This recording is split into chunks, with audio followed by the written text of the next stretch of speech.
الحمد للہ رب العالمین والصلاة والسلام علی رسولہ محمد وعلی آلہ واصحابہ اجمعین اما بعد فاعوذ باللہ السمیع العلیم من الشیطان الرجیم بسم اللہ الرحمن الرحیم سورۃ المدثر یا ایہا المدثر قم فانذر وربک فکبر وثیابک فطہر والرجز فاہجر۔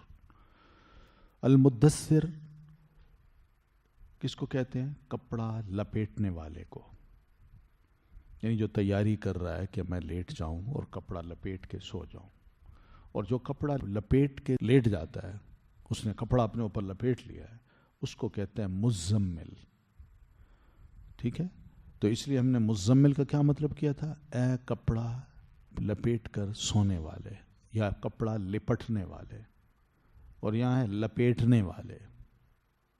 ٹھیک ہے نا، یہ اس کی ابتدائی حالت ہے کپڑے کی، اور جب لپیٹ لیا جاتا ہے تو وہ مزمل ہو جاتا ہے۔ سمجھ آ رہی نا؟ تو یہ ابتدائی حالت بھی جو تھی اللہ تعالیٰ کو بڑی پسند آئی، اور اللہ تعالیٰ نے آپ کو کہا یا ایھا المدثر۔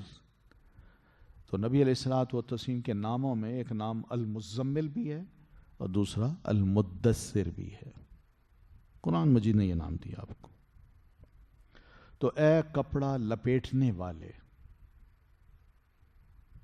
یہ بھی ہوئی ہے کہ آپ صلی اللہ علیہ وسلم پر گھبراہٹ ہوئی وحی کی، تو آپ گھر تشریف لائے، تو ایک دفعہ آپ نے فرمایا زملونی زملونی، اور دوسری دفعہ آپ تشریف لائے تو آپ نے فرمایا دثرونی دثرونی۔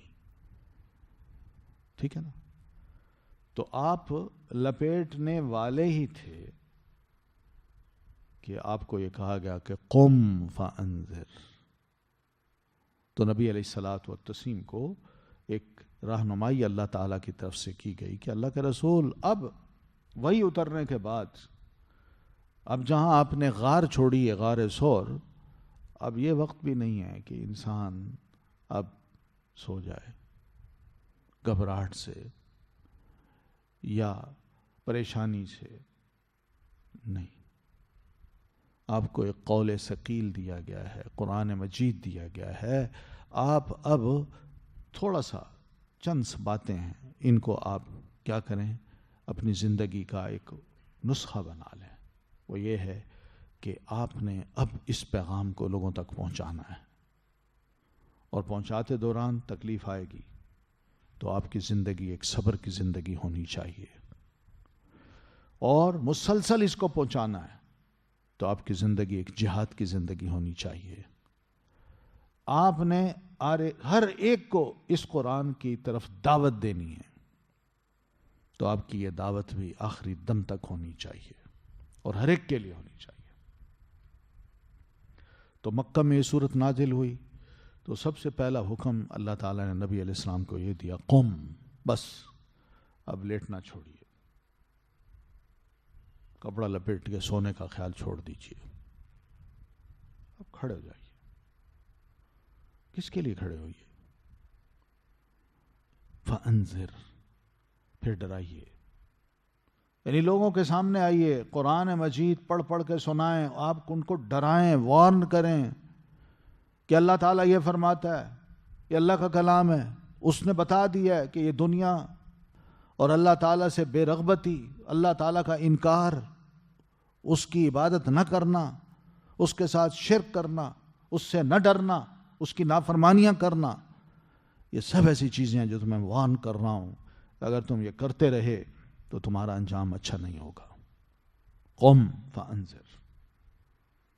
پتہ چلا نا کہ نبی علیہ السلام کو بھی اللہ نے اجازت نہیں دی کہ اللہ کے رسول آپ تسبیح لے کے کونے میں بیٹھ جائیے اور لوگوں کا ایک حلقہ بنا لیجئے اور ان کو آپ بس اللہ اللہ کرائیے، نہ، یہ وقت نہیں ہے، قوم، کھڑے ہو جائیے، فانذر، اور لوگوں کو وارن کیجئے، وربک فکبر، اور اپنے رب کی بس بڑائی بیان کیجئے۔ لوگوں کے سامنے جب آئیں تو اپنے رب کا تعارف کرائیں ان کو کہ میرا رب سب سے بڑا ہے، تمہارے خداؤں کے مقابلے میں میرا اللہ ہر حیثیت سے بڑا ہے۔ یہی ہے اس کی بڑائی بیان کرنا، اللہ اکبر، وَكَبِّرْهُ تَكْبِيرًا، اللہ کے رسول آپ اپنے رب کی بڑائی خوب بیان کیجیے۔ جب اللہ کی بڑائی بیان کریں گے، اللہ تعالیٰ کے کام بتائیں گے، اللہ تعالیٰ کے صفات بتائیں گے، اس کے اختیارات بتائیں گے، اس کی قدرت بتائیں گے، تو یہ سب چیزیں اللہ کا تعارف کرا کے ان خداؤں کو جو انہوں نے خود بنا رکھے ہیں، ان سب کو نیچا اور ہیچ بنا دیں گے۔ ان کی کوئی حیثیت بھی لوگوں کے سامنے نہیں آئے گی، اور حقیقت بھی یہی ہے، ایسا ہونا چاہیے کہ اللہ تعالیٰ کی بڑائی بیان کرنی چاہیے، اللہ تعالیٰ کا تعارف کرانا چاہیے۔ یہ جو خدا بنائے جاتے ہیں اور جگہ جگہ ان کے بندے کھڑے ہو کے پروپیگنڈا کرتے ہیں کہ اس نے یہ کیا، اس کی یہ کرامت ہے، اس کا یہ کام تھا، اس نے یہ فلاں کی بگڑی بنا دی، فلاں کو سہارا دے دیا، فلاں کی کشتی سنبھال دی۔ یہ کیا ہے؟ کیا کرنے والے ہیں؟ وہ اپنے آپ کو سنبھال نہیں سکتے، دوسروں کو کیا سنبھالیں گے؟ یہ سب اللہ تعالیٰ کا جو تعارف ہوگا، یہ اس کی بڑائی ہوگی۔ اور ماحول میں، مکی ماحول میں اللہ تعالیٰ کا تعارف کروانا یہ آسان کام نہیں تھا۔ اس لیے آپ کو کہا گیا قم فانذر وربک فکبر۔ اچھا، یہ ربک فکبر جو لفظ ہے، یہ جس ترتیب سے لکھا ہے، اسی کو آپ الٹ بھی دینا تب بھی ربک فکبر بنے گا۔ غور کریں اس میں،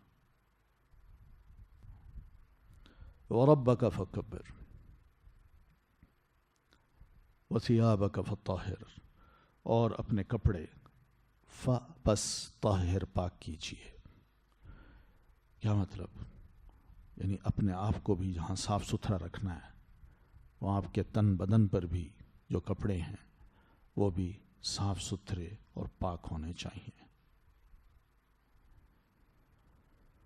وثیابک فطہر، تو نبی علیہ السلام کو یہ ابتدائی سبق اللہ تعالیٰ نے دیا ہے کہ اللہ کے رسول آپ اپنے کپڑوں کو بھی آپ صاف ستھرا رکھیے۔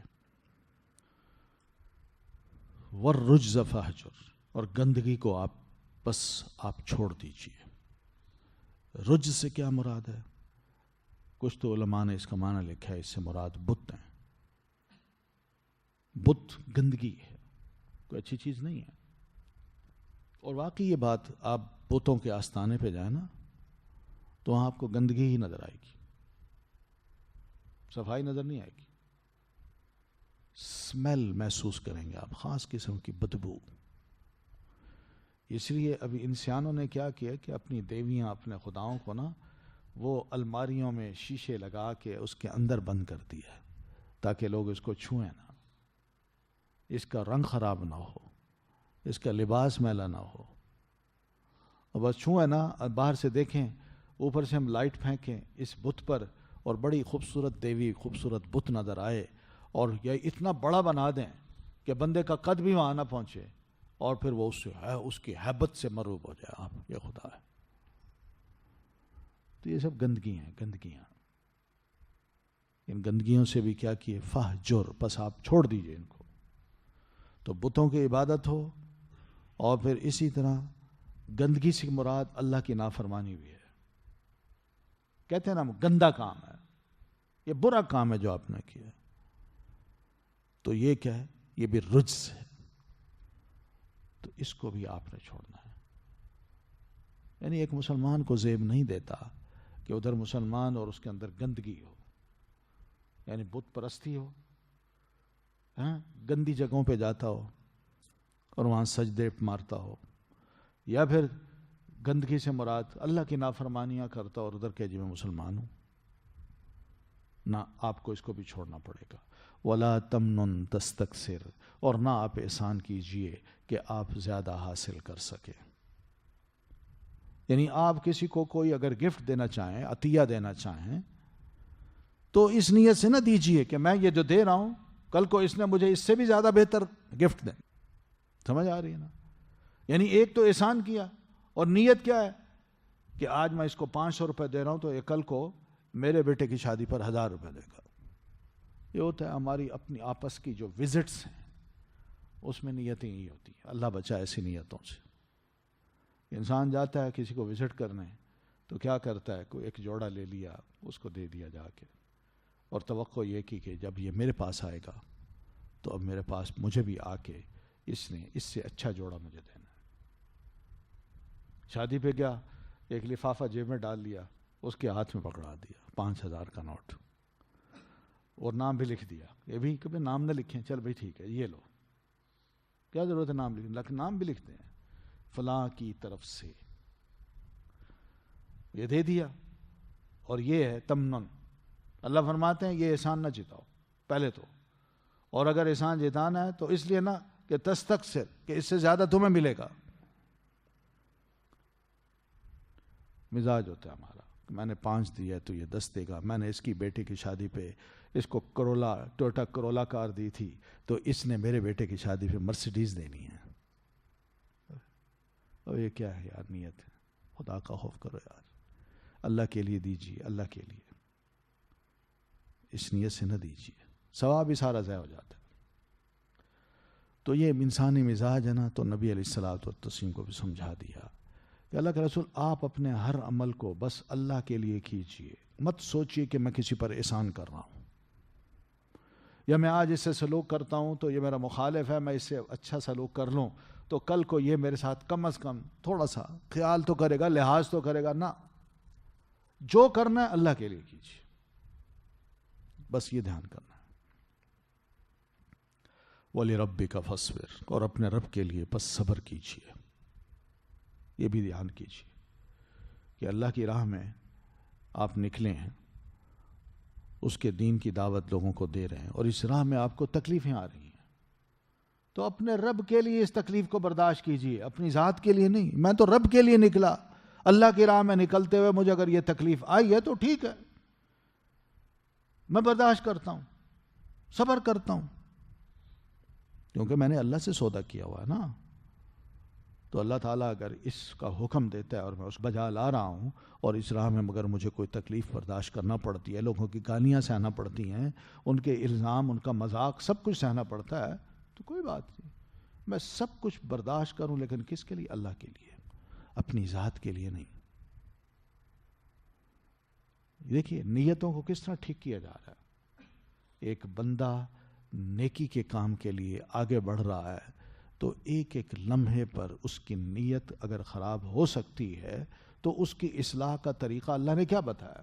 اور پھر یہ نبی ہیں, پیارے نبی علیہ الصلوۃ والتسلیم کو سمجھایا جا رہا ہے. ہم تو کچھ نہیں ہیں, ہم تو کچھ بھی نہیں ہیں. یعنی ہم بھی یہاں آتے ہیں پڑھنے کے لیے, میں پڑھانے کے لیے آتا ہوں, میری نیت کیا ہے, آپ کے پڑھنے کی نیت کیا ہے؟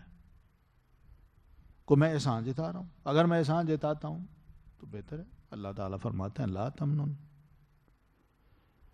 مت سوچیے گا کہ آج جو دے رہے ہیں کل آپ ان سے زیادہ لیں گے. نہ, کوئی ضرورت نہیں. اللہ کے لیے بس ایک ایک فرد کی نیت جو نا, اس کے ایک ایک کام کی نیت کو اللہ درست کر رہا ہے. اور ابتدا میں ہی دیکھیے, ابھی مشن شروع نہیں ہوا, لیکن نبی علیہ الصلوۃ والتسلیم کی اصلاح جو ہے وہ اللہ تعالیٰ فرماتے جا رہے ہیں. پھر فرمایا فَإِذَا نُقِرَ فِي النَّاقُورِ, پھر جب پھونکا جائے گا سور میں, جب سور پھونکا جائے گا تو وہ دن لوگوں کے لیے بڑا سخت مشکل دن ہوگا. کن لوگوں کے لیے؟ جن کی نیتیں دنیا میں خراب تھیں, نیتیں خالص اللہ کے لیے نہیں تھی. ہر کام وہ چاہتے تھے کہ اس کا ریوارڈ ہمیں دنیا میں مل جائے, بس اللہ کے لیے انہوں نے کچھ نہیں کیا. تو اس دن ایسے لوگوں کے لیے وہ دن بڑا مشکل ہوگا, اس لیے کہ اس دن ان کے سارے عمل بالکل بہا دیے جائیں گے, ان پہ پانی پھیر دیا جائے گا, کوئی ثواب نہیں ملے گا.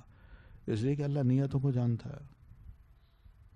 اور خاص طور پر علی الکافرین غیر یسیر, کافروں پر تو یہ آسان نہیں ہوگا, بڑا مشکل دن ہوگا. کیونکہ یہ باتیں مسلمانوں کے لیے ہیں, جو مسلمان ان کو مانتا ہے اس کے لیے یہ دن قیامت کا بڑا آسان ہو جائے گا, اور جو ان باتوں کو نہیں مانتا اس کے لیے وہ دن, خاص طور پر قیامت کا دن, ایسے لوگوں پر بڑا بھاری ہوگا, بڑا مشکل ہوگا, آسان نہیں ہوگا. انہیں کڑا حساب دینا پڑے گا, ان کے پاس کوئی نیکی نہیں ہوگی, سب ریاکاری کی نظر ہو جائیں گے. اللہ کے لیے انہوں نے کوئی کام ہی نہیں کیا ہوگا, تو اللہ کیا ثواب دے ان کو. ذرنی, چھوڑ دیجئے مجھے, ومن, اور جسے, خلقت, پیدا کیا میں نے, وحیدہ, اکیلے. اللہ کے رسول مجھے چھوڑ دیں اور اس کو جس کو میں نے اکیلے پیدا کیا. یہ کون ہے؟ یہ ولید بن مغیرہ ہے، خالد بن ولید کے والد ہیں. ٹھیک ہے. تو خالد بن ولید کے والد جو ہیں یہ صاحب نبی صلی اللہ علیہ وسلم کے مقابلے میں آتے تھے اور پیارے رسول صلی اللہ علیہ وسلم کے بارے میں بڑے عجیب و غریب قسم کے کمنٹس دیتے تھے. تو اللہ تعالیٰ نے ولید بن مغیرہ کو بڑی سخت دھمکی دی ہے. اس نے قرآن مجید کے بارے میں بڑے غلط کمنٹس دیے اور نبی علیہ الصلاۃ والتسلیم کے بارے میں بھی. روایت میں آتا ہے کہ ولید بن مغیرہ نبی علیہ الصلاۃ والتسلیم کے پاس آیا تو آپ صلی اللہ علیہ وسلم نے اسے قرآن سنایا. قرآن سن کے اس کا دل بڑا پسیجا. فَكَأَنَّهُ رَقَّ لَهُ، یہ الفاظ ہیں. تو یہ بات ابو جہل کو پہنچی کہ ولید بھی قرآن سے متاثر ہو گیا ہے. تو فوراً ولید کے پاس آیا. تو ولید کو کہتا ہے یا عمی، اے چچا، ان قومک یریدون ان یجمعوا لک مالا، آپ کی قوم یہ چاہتی ہے کہ آپ کے لیے بہت سا مال اکٹھا کرے. تو قال، ولید نے کہا لما، وہ کیوں؟ تو ابو جہل کہنے لگا لیعطوکہ فانت اتیت محمدا لتعرض ما قبلہ، کہ وہ اس لیے کہ قوم یہ چاہتی ہے کہ آپ کو یہ سارا مال دے اور یہ مال لے کے پھر آپ محمد صلی اللہ علیہ وسلم کے پاس جائیں اور آپ صلی اللہ علیہ وسلم کو آپ وہ مال پیش کریں تاکہ وہ اپنے مشن سے باز آ جائیں. تو قال، تو وہ کہتا ہے کہ قد علمت قریش انی من اکثریہا مالا، قریش تو جانتے ہیں کہ میرے پاس بڑا سرمایہ، میں مالدار آدمی ہوں، تو مجھے مال کی کیا لالچ تم دے رہے ہو؟ تو پھر ابو جہل کہتا ہے فقل فیہ قولا، تو پھر آپ محمد صلی اللہ علیہ وسلم کے بارے میں کوئی ضرور ایسی بات کہیں کہ یبلغ قولک انک منکر لہ، کہ آپ کی قوم کو پتہ چل جائے کہ آپ نبی علیہ السلام کو پسند نہیں کرتے. قال فماذا اقول، تو ولید نے کہا پھر میں کیا کہوں؟ فواللہ ما منکم رجل اعرف بالاشعار منی، اس لیے کہ تم میں کوئی ایسا بندہ نہیں جو سب سے زیادہ، جو اشعار کو، شعر کو مجھ سے زیادہ جانتا ہو. ولا اعلم برجزہ، اور شعر کے جو رجز ہوتے ہیں وہ بھی میں جانتا ہوں. تم میں کوئی ایسا نہیں ہے کہ جو میرا مقابل ہو. ولا بقصیدہ منی، اور نہ ہی تم میں کوئی ایسا ہے جو قصیدہ گوئی کرتا ہو. ولا باشعار الجنی، اور نہ ہی تم میں کوئی ایسا ہے جو جنوں کے اشعار کو جانتا ہو، میں جانتا ہوں. تو میں نبی علیہ الصلاۃ والتسلیم کو کیا کہوں کہ آپ کا یہ کلام شعر ہے؟ تو کہتا ہے واللہ ما یشبہ الذی یقول شیئا من ھذا، محمد صلی اللہ علیہ وسلم جو کچھ بھی کہتے ہیں اشعار کے ان تمام قسموں میں کسی سے بھی وہ قرآن نہیں ملتا، وہ بالکل ایک جدا چیز ہے. وواللہ، کہتا ہے اللہ کی قسم، ان لقولہ الذی یقولہ حلاوہ، کہ محمد جو بات کہتے ہیں قرآن پڑھ پڑھ کے جو سناتے ہیں اس میں ایک بڑی مٹھاس ہے. وَإِنَّ عَلَيْهِ لَطَلَاوَةً، اور اس کے اوپر بڑا ایک خاص قسم کا رنگ ہے، خاص رنگ ہے اس کا. وَإِنَّهُ لَمُثْمِرٌ أَعْلَاهُ، اس کا اوپر والا حصہ جو ہے، رسول جو محمد صلی اللہ علیہ وسلم سناتے ہیں اس کے اوپر والا حصہ جو ہے وہ کیا ہے، بڑا مثمر ہے، بڑا پھلدار ہے. مغدق اسفلہ، اور اس کا نچلا حصہ بڑا میٹھا پانی دیتا ہے. وَإِنَّهُ لَيَعْلُو وَلَا يُعْلَى، وہ کلام ایسا ہے جو سب پر چھا سکتا ہے مگر اس پر کوئی کلام چھا نہیں سکتا. وَإِنَّهُ لَيُحَطِّمُ مَا تَحْتَهُ، اور جو بھی اس کے نیچے اس سب کو وہ کچل کے رکھ دیتا ہے. قال لا يرضى عنك قومك حتى تقول فيه، ابو جہل نے پھر کہا بہرحال آپ کی قوم آپ سے کبھی خوش نہیں ہوگی جب تک کہ آپ محمد صلی اللہ علیہ وسلم کے بارے میں کچھ نہ کچھ نہیں کہیں گے. قال، تو اس نے کہا قف عنی، ٹھیک ہے ابو جہل جاؤ یہاں سے، حتی افکر فیہ، تاکہ میں نبی علیہ السلام کے بارے میں سوچ لوں کہ میں کیا کہوں. فلما فکر، پھر وہ علیحدہ بیٹھا، اس نے سوچا، تو قال ان ھذا الا سحر یوسر، نہیں ہے یہ مگر ایک جادو جو اثر انداز ہوتا ہے. تو پھر اللہ تعالیٰ نے یہ آیتیں اتاری کہ ذرنی، چھوڑ دیں آپ مجھے، ومن خلقت وحیدا، اور اس کو جس کو میں نے اکیلا پیدا کیا. تو ولید بن مغیرہ کے ساتھ اللہ تبارک و تعالیٰ نے پھر اپنا معاملہ نمٹایا. ذرنی ومن خلقت وحیدا وجعلت له مالا ممدودا. ذرنی، ذر چھوڑ دیجئے، نی مجھے، ومن اور جسے، خلقت پیدا کیا میں نے، وحیدا اکیلے، وجعلت له اور بنایا میں نے اس کے لیے، مالا مال، ممدودا لمبا چوڑا. تو یہ کس کے بارے میں تھی آیت؟ ولید بن مغیرہ کے بارے میں، کہ اللہ تعالیٰ نے خاص طور پر ذرنی ومن خلقت وحیدا، یعنی اس سے مراد ولید بن مغیرہ لیا ہے. وحید سے کیا مراد ہے؟ کہ اللہ تعالیٰ نے اس کو اکیلے پیدا کیا. مراد یہ ہے کہ اللہ تعالیٰ نے اس شخص کو جب وہ ماں کے پیٹ سے نکلا تو نہ اس کے پاس کوئی مال تھا نہ اولاد تھی، وہ اکیلا ہی پیدا ہوا تھا. پھر اس کے بعد اللہ نے اس کو رزق دیا، شادی ہوئی، اولاد دی، سرمایہ اس کے پاس آ گیا. تو یہ یعنی کس بات پہ اتراتا ہے کہ میرے پاس مال ہے، میری اولاد ہے، میرے بیٹے ہیں. اور بیٹوں کے بارے میں بھی روایات میں یہ آیا آتا ہے کہ اس کے کم از کم 10 بیٹے تھے، جن میں خالد بھی شامل ہے، خالد بن ولید. تو یوں سمجھایا اس کو کہ یہ قرآن مجید کو سنتا ہے، وجہ اس کے کہ ماں نے، اس نے جس طرح کے کمنٹس دیے ہیں وہ کمنٹس بعد میں آ رہے ہیں، لیکن اس سے پہلے اللہ تعالیٰ کا جو جلال ہے، اللہ تعالیٰ کا جو غصہ ہے، وہ یوں ظاہر ہوتا ہے کہ ذرنی، مجھے چھوڑ دیجئے، ومن خلقت اور جسے پیدا کیا میں نے، وحیدا اکیلے کو. تھا اکیلا، بڑا ہوا، آج اتراتا ہے میرے سامنے، اور آج پھر یہ اتنا مغرور ہو رہا ہے. پھر وجعلت له مالا ممدودا، اور میں نے بنایا اس کے لیے مال ممدود. ممدود مدہ یا مدو یا مدو سے ہے، جس کا مطلب ہے پھیلانا. تو مجھ سے مراد کیا ہے کہ یا تو اس کو اللہ نے اتنا سرمایہ دیا جو ملینز میں تھا پھیلا ہوا، یا پھر اس کے ساتھ ساتھ اللہ تعالیٰ نے اس کو زمین بھی دی، وہ بھی پھیلی ہوئی ہوتی ہے. یعنی جہاں سرمایہ دیا وہاں زمینوں کا بھی یہ مالک تھا.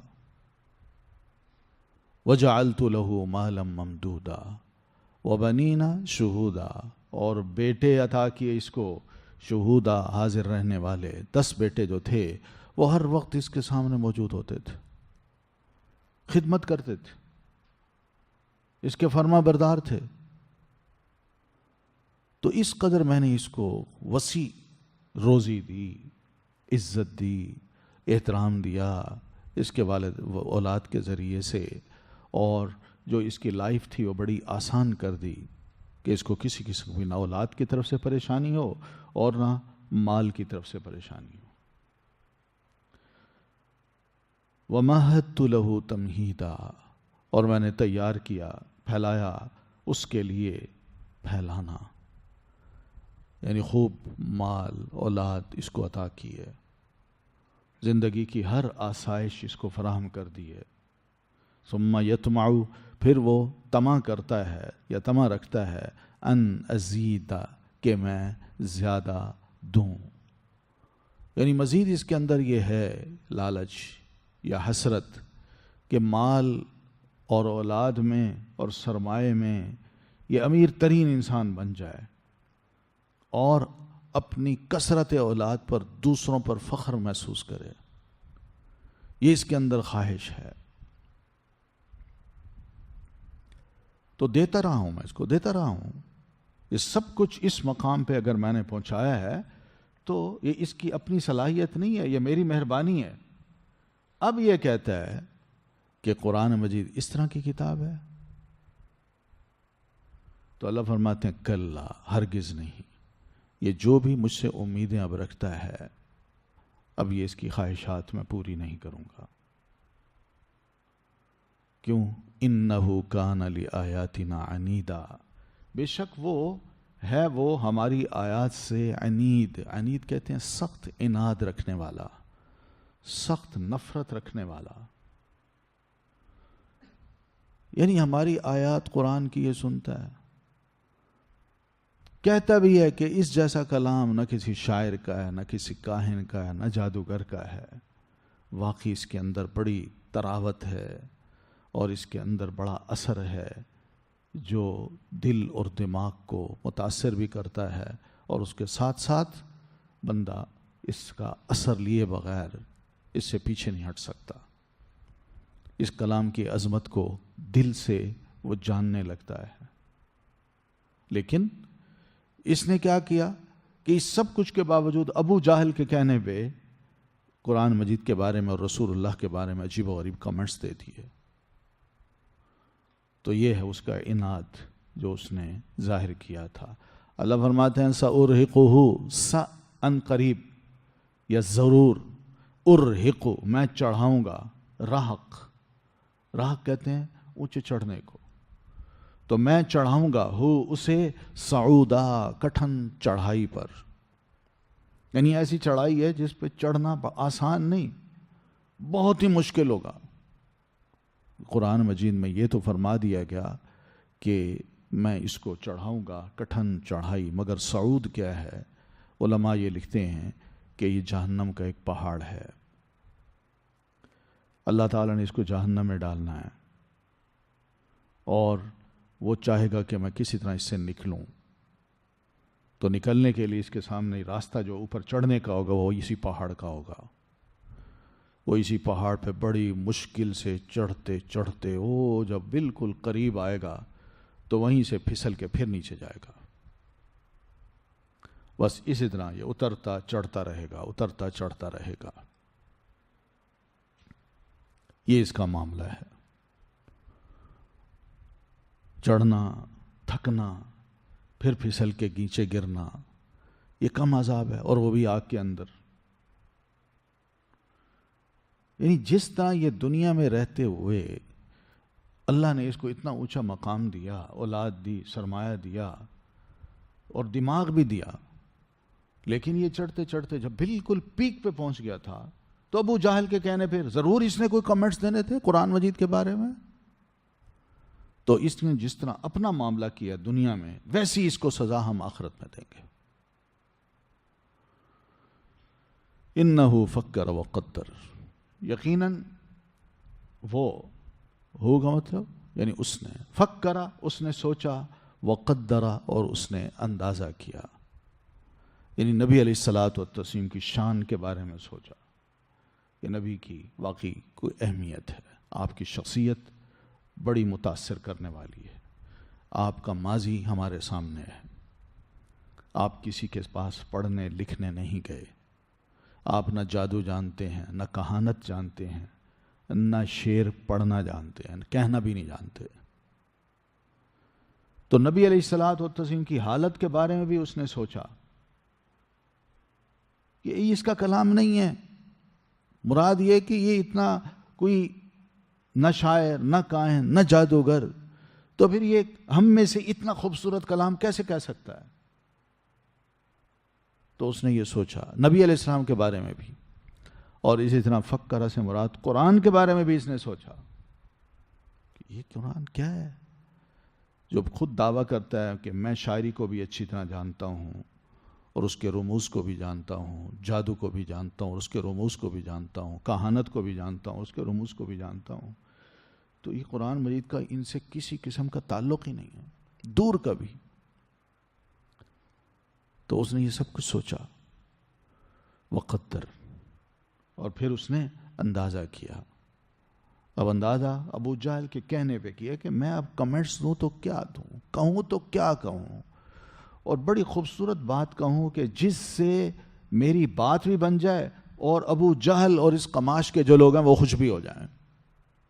کہ ٹھیک ہے جی بس جو کہنا تھا کہہ دیا، اب ہمیں سمجھ آ گئی کہ تم مسلمان نہیں ہو، قرآن کو ماننے والے نہیں ہو، نبی علیہ السلام سے متاثر نہیں ہو. تو اس نے قدر، اس نے یہ سوچا اور اندازہ کیا. پھر اللہ تعالیٰ فرماتے ہیں فَقُتِلَ، بس وہ مارا جائے. کیف قدر، کیسا اس نے اندازہ کیا، یعنی اس پر اللہ کی پھٹکار پڑے، قہر پڑے اس پر، اس کو سزا ملے. کیف تعجب کا ہے لفظ، یعنی عجیب ترین بات ہے یہ کہ اس نے قرآن مجید کے بارے میں سوچا تو کس قسم کی بات سوچی اور غور و فکر کیا تو کیا کچھ غور و فکر کیا. بڑی عجیب بات ہے. تو مقصد یہ ہے کہ اس نے جو کچھ بھی کہا اس پر تف ہے، بڑا افسوس ہے.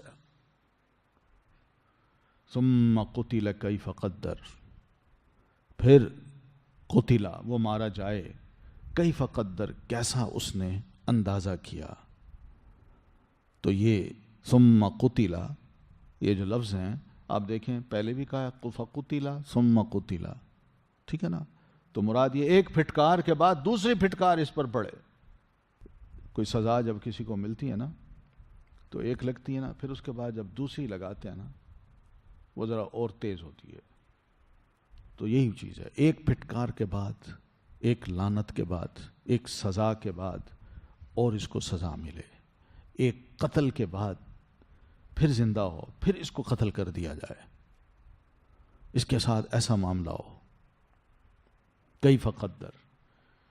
اور اب اس کے ہیں، اب وہ جو اس کا ایک یعنی اس شخص کی جو کیا کہتے ہیں نا یعنی کمنٹری، لائیو کمنٹری کہ کیا کچھ کر رہا ہے، وہ اللہ تعالیٰ بتا رہے ہیں. ثم نظر، پھر اس نے دیکھا. کمنٹ دیتے ہوئے انسان ذرا تھوڑا سا آنکھیں بھی اٹھاتا ہے، ظاہر بھی کرتا ہے میں نے سوچ لیا ہے. اور جب کمنٹس دے رہا ہوتا ہے تو اپنی آنکھوں کو ایسے ظاہر کرتا ہے میں بڑی گہرائی سے ایک معاملے کو دیکھ رہا ہوں، سوچ رہا ہوں، میں نے سنا ہے کلام اللہ، رسول اللہ کو دیکھا ہے، میں جانتا ہوں اچھی طرح. ثم نظر، یعنی میری بڑی گہری نظر تھی ان دونوں پر. ٹھیک ہے. تو یہ نظر اس نے جو شو کی ہے تو مراد یہ ہے کہ وہ کس طرح ایک حق کو، ایک سچ کو جھٹلائے. تو اس نے اس طرح کی نظر اٹھائی اور اس نے دیکھا. یہ بھی ایک مکاری ہوتی ہے یا چال ہوتی ہے، جھوٹی ایک انسان کی دکھاوا ہوتا ہے کہ میں کوئی بغیر سوچے سمجھے بات نہیں کر رہا. ثم عبس، پھر اس نے تیوری چڑھائی. تیوری کا مطلب یہ ہے کہ یہ آنکھوں کے درمیان کا جو گوشت ہے نا، دونوں آنکھوں کے درمیان کا گوشت، اس کو ذرا تھوڑا سا سکیڑا. کیسے سکیڑتے ہیں؟ ہاں ایسے، یہ آنکھوں میں گوشت اکٹھا ہو جاتا ہے. ہاں تو وہ یہ کیا ہے، یہ کیا اظہار ہوتا ہے کہ میں اس بات کو پسند نہیں کر رہا. یہ جو کچھ کہا جا رہا ہے یا کیا جا رہا ہے یا سوچ کے جو میں اب کہنے والا ہوں میں اس کو پسند نہیں کرتا. عبسا، تیوری چڑھائی. وبصر، اور اس نے منہ بسورا. بصر، بصر کا کیا مطلب ہے؟ یعنی اس نے اپنے چہرے کو نا ایسے، جو ایک بارونق چہرہ ہوتا ہے نا، یکدم غصے میں لا کے، نفرت میں لا کے پھر اس کا چہرہ جو اس کا رنگ بھی بدل جاتا ہے، یہ اس کی شکل بنی. ثم عبس وبصر ثم ادبر، پھر اس نے پیٹھ پھیری. واستکبر، اور اس نے تکبر کیا. یعنی اب کمنٹس دینے تھے تو ایسے نا یوں کر کے، جیسے وہ چادر ہوتی ہے نا یوں پھینکتے ہیں، تو اس نے اپنے آپ کو نا بس یوں موڑا. یعنی میں نہیں سمجھتا اس چیز کو کچھ، نہ رسول اللہ کو نہ قرآن مجید کو. یہ حالت تھی اس کی. واستکبر، اور اس نے تکبر کیا. یہاں تکبر کا کیا معنی ہے کہ میں نہ قرآن کو ماننا چاہتا ہوں، نہ قرآن کو مانتا ہوں، نہ رسول محترم کو مانتا ہوں، میں ان پر ایمان نہیں لا سکتا. یہ اس کا تکبر تھا کہ میں نے سوچا ہے جس نتیجے پر میں پہنچا ہوں میں کیسے مان لوں کہ یہ قرآن اللہ کا کلام ہے یا یہ محمد صلی اللہ علیہ وسلم اللہ کے رسول ہیں، جبکہ اس کو دعوت دی گئی تھی کہ یہ قرآن ہے، اس کو مانو. سنا اس نے، اور رسول محترم صلی اللہ علیہ وسلم نے بھی اس کو دعوت دی اور آپ کے پاس بیٹھا بھی صحیح. بہرحال شیطان جو ہے نا اس کے اوپر سوار ہو گیا، اس کے سر پر بھی، اس کی سوچ پر بھی، اور اس سے یہ کلمات کہے، اور یہ کلمات جو تھے اس کے یہ تکبر والے تھے. فقالا، تو اس نے کہا، ان ھذا، نہیں ہے یہ، الا مگر جادو، یؤثر، جو نقل کیا جاتا ہے. یعنی یا تو اس کا معنی یہ کہ یہ دوسروں سے لیتا ہے، یہ مطلب ہے نقل کیا جاتا ہے، یا یہ ہے کہ دوسرے کے جادو سے یہ متاثر ہے اور پھر ایسی باتیں کرتا ہے. تو یہ قرآن مجید کے بارے میں اور نبی علیہ السلام کے بارے میں اس نے بس اتنا چھوٹا سا جملہ کہا، اور یہ جملہ کہنے کے لیے اس نے جو انداز اپنایا، ایک بڑا انسان تھا، مالدار تھا، صاحب اولاد تھا، جو اس نے انداز اپنایا اس کی ایک ایک حرکت کو اللہ تبارک و تعالیٰ نے یہاں بیان کیا ہے. اور یہ یاد رکھیے، حق کو جھٹلانے کے لیے لوگ یہی انداز اپناتے ہیں. قرآن مجید نے ان کی جو نفسیاتی کیفیت ہے وہ بھی بتا دی ہے، اور ان کا ظاہری حیولہ جیسے ہوتا ہے وہ بھی بتا دیا ہے. یہ انداز ہوتا ہے. تو مقصد کیا ہے کہ اس نے حق کو تسلیم کرنے کی بجائے اس کے بارے میں ایک جھوٹی بات کہہ دی، اور اس جھوٹی بات کہنے سے وہ انکار بھی کر بیٹھا. قرآن مجید پر بھی اس نے تہمت لگا دی، اور پیارے نبی علیہ الصلوۃ والتسلیم پر بھی الزام لگا دیا کہ قرآن مجید بھی ایک جادوگر کا کلام ہے، اور محمد صلی اللہ علیہ وسلم بھی کسی جادوگر سے یا کسی جادو کے کلام سے متاثر ہیں، اور یہ بولتے ہیں ویسی باتیں. تو کتنا آسان ہے کسی پر الزام لگا دینا. اور یہی بات ہے، ہم بھی اکثر و بیشتر یہ باتیں سنتے ہیں. کوئی طبیعت خراب ہو، او جی کہیں آپ پہ جادو تو نہیں ہوا؟ بس وہ جس نے جو لفظ کہے ہیں نا اس سے ہم بڑے متاثر ہو، او شاید مجھ پر جادو ہو. بڑے لوگوں کی ایسی باتیں چھوٹے آسانی سے قبول کر لیتے ہیں. تو بہرحال یہ چال تھی اس کی جو اس نے چلی. فقال ان ھذا الا سحر یؤثر. ابو جہل بھی خوش، اور ابو جہل کے سارے ساتھی وہ بھی مطمئن کہ ولید بن مغیرہ اب مسلمان ہونے کا نہیں. کیونکہ سرداروں میں غرور یہ بھی ہوتا ہے، منہ سے جو ایک دفعہ لفظ کہہ دیے نا اب وہ واپس نہیں لیتے. اب جب قرآن کے بارے میں، رسول کے بارے میں یہ لفظ اس نے کہہ دیے، کل کو وہ کیسے مانے گا؟ کیونکہ لوگ اس کو تانا دیں گے، کل تم نے یہ کہا تھا، آج پھر ان کے ساتھ ملے ہو، تم بندے ہو کون ہو؟ دماغ تمہارا صحیح ہے؟ کیسے سردار ہو تم؟ تو ضد، ہٹ دھرمی اور اکڑ وہ ان کو روکتی تھی کہ ایک دفعہ تم نہ کر چکے ہو تو اب کبھی ہاں نہ کرنا. یہ انسانوں کا مزاج ہوتا ہے، یہ کفار کا نہیں، ہمارا بھی کبھی کبھی ایسا مزاج بن جاتا ہے. ہم بھی اکڑ جاتے ہیں، بس جو میں نے ایک دفعہ نہ کر دیے تو اب ہاں نہیں ہوگی. وہ بھائی تم نے نہ کی ہے، کوئی وہی تھی؟ تمہاری نہ سے کتنا نقصان ہو سکتا ہے، کبھی سوچا ہے؟ کتنوں کو تکلیف پہنچ سکتی ہے، کبھی سوچا؟ تو بندہ اپنی اصلاح کرے، نہ کہ غلط بات پہ اڑ جائے. یہ بھی ایک تکبر ہوتا ہے کہ غلط بات پہ انسان اڑ جائے. تو اللہ فرماتے ہیں، اس نے کہا کہ ان ھذا الا سحر یؤثر ان ھذا الا قول البشر. نہیں ہے یہ مگر قول ایک انسان کا، یہ کوئی اللہ تعالیٰ کا کلام نہیں ہے، یہ کسی انسان کا کلام ہے. بس یہ اس نے بڑے کھل کے کہہ دیا کہ قرآن اللہ کا کلام نہیں ہے، جبکہ نبی علیہ السلام ہر خطبے میں، ہر لیکچر میں، ہر گفتگو میں یہی فرماتے تھے کہ یہ اللہ کا کلام ہے جو مجھ پر نازل ہوا ہے، میں وہ تمہیں سنا رہا ہوں. اور اس کلام کا واقعی اثر ہوتا تھا لوگوں پر، یہ خود بھی متاثر تھا. مگر بجائے متاثر قرآن مجید کے متاثر ہونے کے یہ ابو جہل سے زیادہ متاثر ہو گیا کہ میں نے اس معاشرے میں رہنا ہے، 10 بیٹے ہیں، میرا مال ہے، اور مال کمانے کے جو ذرائع ہیں وہ یہی تو لوگ ہیں. اگر میں آج ان کو چھوڑتا ہوں تو میری انکم ختم ہو جائے گی، میری مخالفت شروع ہو جائے گی، میری سرداری ختم ہو جائے گی.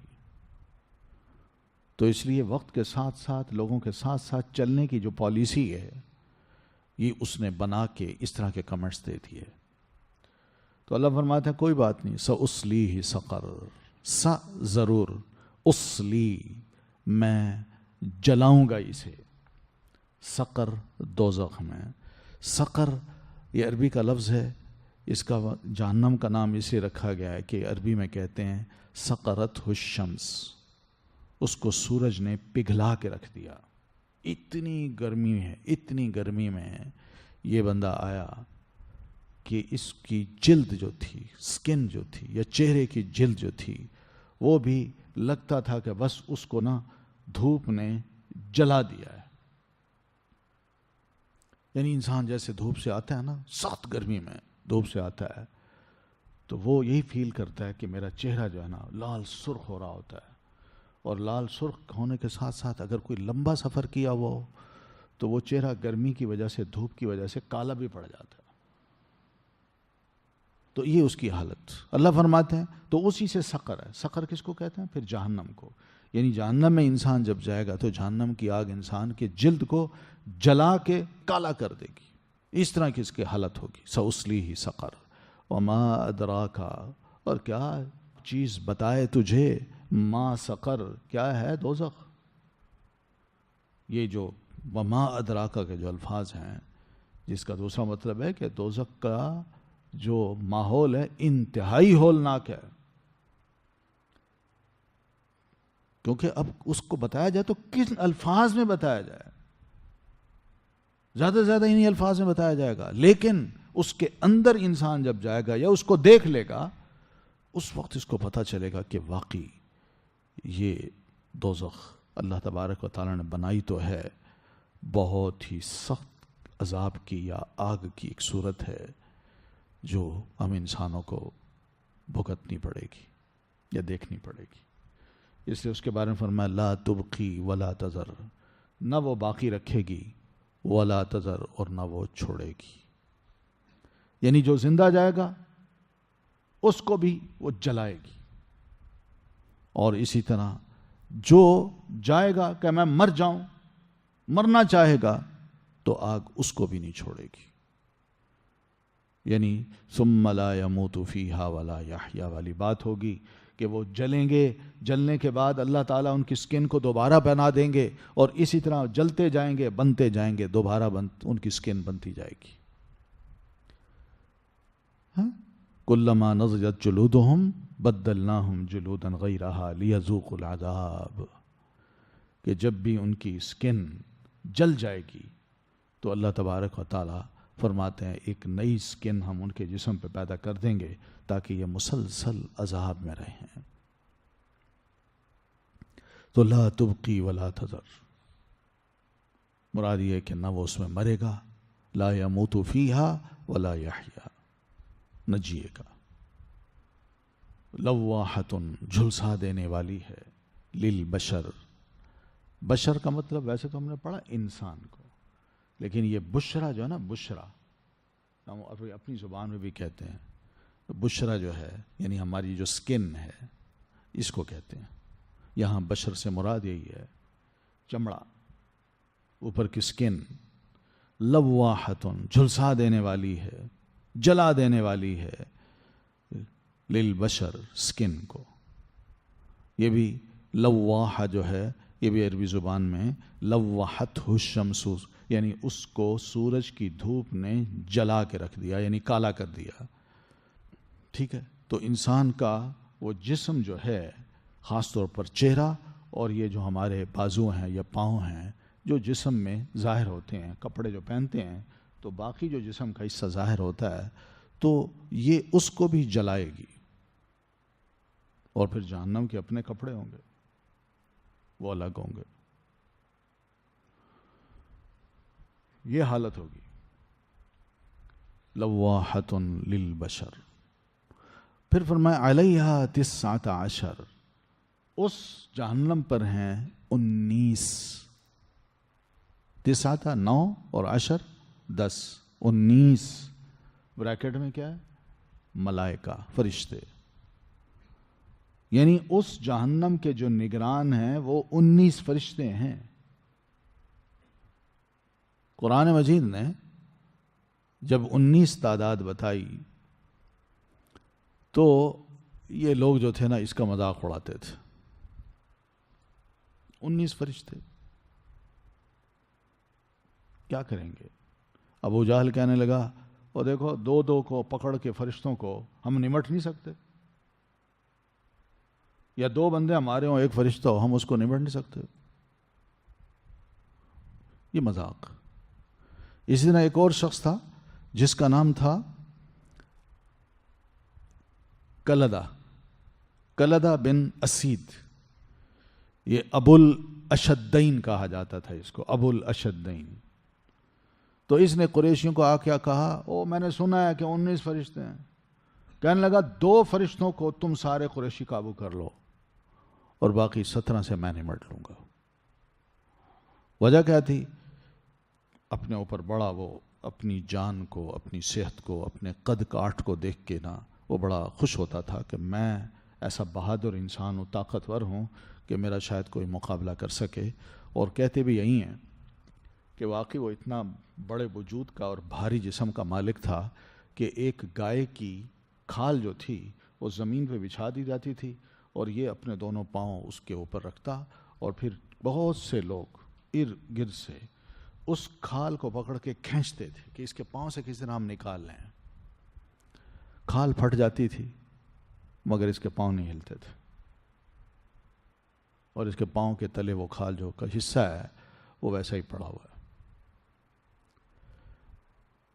اتنا وہ طاقتور، بہادر اور وزنی انسان تھا. وہ کہنے لگا جناب 2 کو تم سنبھالو، باقی 17 سے میں نمٹ لوں گا. تو اللہ فرماتے ہیں پہلی بات تو یہ سن لیں کہ یہ 19 فرشتے جو ہیں نا یہ وہ فرشتے ہیں جن کو زبانیہ کہا جاتا ہے، جو فرشتے جہنم کے نگران ہیں اور نگرانوں کے بھی ہیڈ ہیں. اور ان کا جو ہیڈ ہے وہ مالک ہے. ٹھیک ہے، بہت بڑی مخلوق ہے. اتنی بڑی جہنم، اس کو سنبھالنے کے لیے 19 فرشتے اللہ تعالیٰ نے پیدا کیے ہیں. اور ان کے بارے میں ہم پہلے پڑھ رہے ہیں علیہا ملائکۃ غلاظ شداد. ٹھیک ہے نا، بڑے سخت اور کرخت قسم کے ہیں وہ. تو وہ کسی کی نہیں سننے والے، نہ رحم کرنے والے ہیں. جہنم کے اندر جو چیخیں ہوں گی، لوگوں کا جلنا ہوگا اور ان کی اذیتیں ہوں گی، یہ اس کو دیکھ کے اپنے دل میں ذرہ برابر بھی نرمی نہیں رکھیں گے. اللہ تعالیٰ کا غصہ، اس کا جلال اگر اس دن ظاہر ہو رہا ہوگا تو بینی فرشتوں کا بھی رویہ ویسا ہی ہوگا.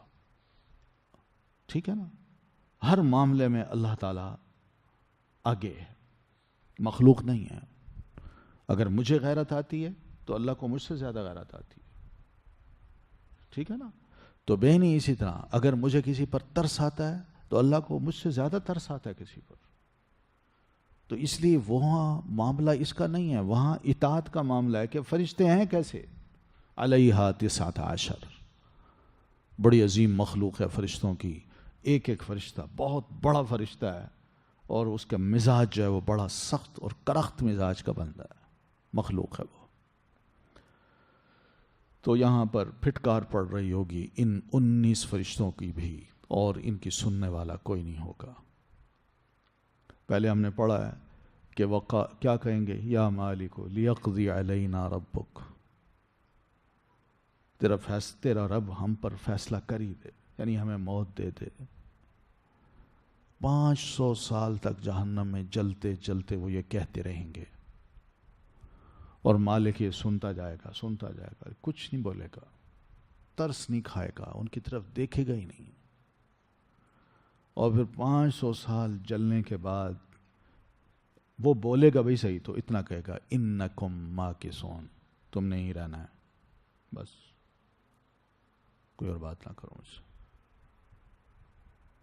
یہ رد عمل ہے، اس سے پتہ چلتا ہے کہ کیسے فرشتے ہیں وہ۔ پھر فرمایا وما جعلنا، اور نہیں بنایا ہم نے اصحاب النار نگران آگ کے، الا ملائکہ مگر فرشتے۔ یہاں دو باتیں بھئی کہ فرشتوں کی تعداد ہم نے 19 بتائی ہے، اصحاب النار کا مطلب جہنم کے نگران فرشتے جو ہے نا، وہ اگر ہم نے بنایا تو فرشتے بنائے، اور ان کی تعداد جو بنائی ہے وہ کیوں بنائی ہے؟ فتنۃ للذین کفروا، ایک آزمائش بنا دی ہے ان لوگوں کے لیے جنہوں نے کفر کیا۔ یہی ابو جہل جس طرح کہتا ہے کہ ہم میں ایک ایک جو ہے نا وہ 2 فرشتوں سے نمٹ لے گا، یا 2 جو ہے نا وہ ایک فرشتے سے نمٹ لے گا، ہم کافی ہیں، جہنم میں ہمیں کیسے ڈال سکتا ہے اللہ؟ اور دوسرا یہ کہتا ہے کہ تم 2 کو سنبھالو، باقی 17 کو میں سنبھال لوں گا۔ یہ کیا ہے؟ یہ باتیں ہیں، آزمائشیں ہیں کہ ایک حقیقت کو وہ جانتے نہیں کہ وہ فرشتوں کا وجود کتنا بڑا ہے اور اتنی عظیم مخلوق ہے، اس کے بارے میں وہ یہ کہیں کہ ہم ان سے نمٹ لیں گے۔ یہ آزمائش ہوتی ہے، بجائے اس کے کہ خوف کھائیں، ڈر جائیں، مذاق اڑاتے ہیں۔ یہ آزمائش ہے، یہ فتنہ ہے۔ این اس موقع پہ اللہ تبارک و تعالی بعض لوگوں کو ہدایت دے دیتا ہے، وہ کہتے ہیں بھائی اللہ کی مخلوق ہے، کتنی بڑی ہوگی، اس کا مقابلہ ہم انسان کیا کر سکتے ہیں؟ وہ سنبھل جاتے ہیں، اور دوسرے جو ہیں وہ مذاق اڑاتے ہیں، وہ کہتے ہیں ہم نمٹ لیں گے۔ یہ وہ ہے کفار جو ہے نا، وہ ہمیشہ اسی کی طرح کے کمنٹس دے کے دین کا مذاق اڑاتے ہیں۔ جو ایمان بالغیب کی باتیں ہیں وہ اس کو بھی نہیں مانتے، اس کا بھی استہزاء سے اڑاتے ہیں۔ یہ آزمائش ہوتی ہے۔ پھر لیستیقن الذین اوتوا الکتاب، تاکہ یقین کر لیں وہ جو دیے گئے کتاب کو، یعنی اہل کتاب میں جیوز اور کرسچن، ان کو یقین آ جائے کہ واقعی قرآن نے جو کہا ہے سچ کہا ہے، اس لیے کہ یہ تعداد ان کی اپنی کتابوں میں بھی لکھی ہوئی ہے۔ اور پھر یہ بھی یقین آ جائے کہ محمد الرسول اللہ صلی اللہ علیہ وسلم نے نہ ہماری کتاب پڑھی ہے، نہ وہ ہیبرو کو جانتے ہیں، نہ وہ سریانی زبان کو جانتے ہیں، اصل کتاب ان کے پاس نہیں، اور نہ ہی کسی بندے نے آ کے ان کو اتنی گہری باتیں بتائی ہیں، تو یہ محمد صلی اللہ علیہ وسلم آخر کہاں سے بتا رہے ہیں؟ تو یہ سورس کیا ہو سکتا ہے؟ اہل کتاب کو یہ یقین آ جائے کہ واقعی یہ سورس ان کا وہی ہے اور اللہ ان کو بتا رہا ہے۔ لیستیقن الذین اوتوا الکتاب ویزداد الذین آمنوا ایمانا، اور زیادہ ہو جائیں وہ جو ایمان لائے ایمان میں، اور اہل ایمان بھی ان کا ایمان اور بڑھ جائے کہ واقعی محمد صلی اللہ علیہ وسلم نے جو کہا وحی کے ذریعے کہا، یہ اللہ کا کلام ہے، اتنا سچ ہے کہ جس کی تصدیق تورات بھی کر رہی ہے اور انجیل بھی کر رہی ہے، اور وہی تعداد بتا رہی ہے جو قرآن بتاتا ہے، تو مومن کا ایمان اس اعتبار سے اور بڑھ جاتا ہے کہ واقعی اللہ کے رسول سچے رسول ہیں اور یہ قرآن اللہ کی کتاب ہے۔ وَلَا يَرْتَابَ الَّذِينَ أُوتُوا الْكِتَابَ وَالْمُؤْمِنُونَ، اور نہ شک کریں وہ لوگ جو دیے گئے کتاب اور اہل ایمان، یہ شک پھر نہیں کریں گے، ان کو یقین آ جائے گا کہ آپ صلی اللہ علیہ وسلم سچے رسول اور قرآن اللہ تعالیٰ کی کتاب۔ وَلِيَقُولَ الَّذِينَ فِي قُلُوبِهِم مَرَضٌ، اور تاکہ کہیں وہ لوگ جن کے دلوں میں بیماری ہے، والکافرون، اور کہیں وہ لوگ جو کافر ہیں، کیا کہیں؟ ماذا اراد اللہ بہذا مثلا، کیا کچھ ارادہ کیا اللہ نے ساتھ مثال کے، ساتھ اس مثال کے۔ تو وہ کمنٹس دیں، منافق کفار وہ یہ کمنٹس دیں کہ یہ اللہ تعالیٰ چاہتا کیا ہے، کیوں، کیا حکمت ہے اس میں، کیوں اللہ تعالیٰ نے 19 کا ذکر کیا ہے، کیا ضرورت تھی؟ ہمیں ڈرانا چاہتا ہے اللہ تعالیٰ، اور پھر اس طرح کا مذاق اڑائیں کہ کچھ کو ہم نمٹ لیں گے اور کچھ کو ہمارا پہلوان نمٹ لے گا۔ یعنی ان کو سمجھ نہیں آ رہی تھی کہ کیا ضرورت تھی 19 تعداد بتانے کی. وہی کچھ نہ کچھ تعداد تو بتانی ہے نا. لیکن جب اتنی بڑی جہنم ہے، اتنی بڑی جہنم، تو اس جہنم کو سنبھالنے کے لیے صرف 19 فرشتوں کا اگر نام لیا جا رہا ہے تو کیا اس سے یہ سمجھ نہیں آتی کہ وہ فرشتے کتنے بڑے ہوں گے؟ وہ انسانوں کی قد کاٹ رکھتے ہوں گے؟ کیا یہ سمجھ نہیں آتی کہ آخر اتنی بڑی جہنم جس کو اللہ نے بنایا ہے اور جس کو دہکایا ہے 3000 سال تک، اور اب وہ کالی ہے، کالی، اس کی آگ بھی کالی، اس کا ماحول بھی کالا، اور وہ اس وقت بھی موجود ہے. اور قیامت کے روز اللہ تعالیٰ نے اس جہنم کو وَبُرِّزَتِ الْجَحِيمُ لِمَنْ يَرَى، ان باغیوں کے لیے، ان سرکش لوگوں کے لیے، نافرمانوں کے لیے ظاہر کر دینی ہے جہنم. یوم ہم بارزون، سب بندے ظاہر ہوں گے، تو ان کو یہ سب کچھ سمجھ آ رہا ہوگا کہ یہ جہنم ہے، دیکھیں گے وہ. تو ایسی جہنم کوئی چھوٹی ہے؟ آدم علیہ السلام سے لے کر آخری انسان تک جو قیامت کے دن تک ہوگا، یہ ساری مخلوق کو تھوڑی ہے، اربوں کھربوں انسان. اور ان انسانوں میں سے اکثریت نے جب دوزخ میں جانا ہے تو وہ معمولی دوزخ ہوگی؟ بہت بڑی ہے. آخر اس کو بھی تو قابو کرنا ہے نا. جہنم کی اپنی ایک لپٹیں ہیں، اس کا اپنا ایک شور ہے، اس کی اپنے شعلے ہیں، اور اس کی اپنی ایک آواز ہے. اور جو ہم جانتے ہیں کہ آگ جب لگتی ہے تو آگ کنٹرول نہیں ہوتی. جنگلات کے جنگلات میلوں تک پھیل کے وہ آگ جو ہے نا سب کچھ راکھ کر کے رکھ دیتی ہے. تو ایسی جہنم اگر کل قیامت کو بغیر کنٹرول کے یہ جلائی جائے تو اس نے کسی کو چھوڑنا ہے؟ تو ایسی جہنم کو کنٹرول کرنے کے لیے اللہ تبارک و تعالیٰ نے صرف 19 فرشتے نگران کے طور پر جہنم کو جو نگرانی کر رہے ہیں مقرر کر دی ہیں. اب ان کے بارے میں یہ کہنا کہ وہ کیسے ہوں گے، اس سے اندازہ کیا جا سکتا ہے کہ بہت بڑی مخلوق ہے وہ. تو اس لیے ان کا یہ اعتراض یا شک کیا چاہا ہے اللہ تعالیٰ نے؟ اللہ نے یہی چاہا ہے کہ دیکھ لو کہ 19 فرشتے بہت بڑی مخلوق ہیں، وہی نگرانی کر رہے ہیں، اور ان کا ہیڈ جو ہے وہ مالک ہے. کذالک، اسی طرح، یضل اللہ، بھٹکا دیتا ہے اللہ. اس طرح کی اللہ تعالیٰ مثالیں دے کے، نام بتا کے، یا اس جیسی باتیں کر کے کچھ کے دلوں میں تو ایمان کو راسخ کر دیتا ہے، پکے مومن بن جاتے ہیں. وہ کہتے ہیں اللہ کی بات ہے، یقین ہے، رسول محترم صلی اللہ علیہ وسلم نے فرمایا، ہمارا ایمان ہے. اور کچھ جو ہیں ان کے دل یا ان کے دماغ وہ کیا ہوتے ہیں؟ متزلزل ہوتے ہیں. ان میں اسی طرح زلزلہ سا آ جاتا ہے، ہلتے ہیں ان کے دماغ، وہ نہیں ماننا چاہتے اس کو، وہ گمراہ ہو جاتے ہیں. وہ کہتے ہیں نہیں، جہنم ہے ہی نہیں، یا ہم یہ مانتے ہی نہیں کہ جہنم کے 19 فرشتے ہوں گے. تو یہ اللہ فرماتا ہے وَمَا يَعْلَمُ جُنُودَ رَبِّكَ إِلَّا هُوَ، اور نہیں جانتا لشکروں کو آپ کے رب کے مگر وہی. دنیا میں، کائنات میں کوئی نہیں ہے جو اللہ کے لشکروں کو جانتا ہو کہ ان کی تعداد کتنی ہے، وہی جانتا ہے. 19 فرشتے جو ہیں یہ اللہ تعالیٰ کا ایسا لشکر ہیں جنہوں نے جہنم کو قابو میں رکھا ہوا ہے، اس پہ کنٹرول کیا ہوا ہے. ورنہ اللہ تعالیٰ کے لشکر بے شمار ہیں، کوئی نہیں جانتا ان کی تعداد کو سوائے اللہ تعالیٰ کی ذات کے. تعداد کو سمجھنا ہو تو وہ حدیث بار بار آپ نے سنی ہے. نبی علیہ السلام فرماتے ہیں یہ آسمان جو ہے نا یہ چرچرا رہا ہے، جیسے چارپائی پہ بندہ بیٹھتا ہے نا چرچراتی ہے، ایسے یہ آسمان چرچرا رہا ہے. آسمان چرچرا رہا ہے، اور واقعی اس کو چرچرانا چاہیے. کیوں؟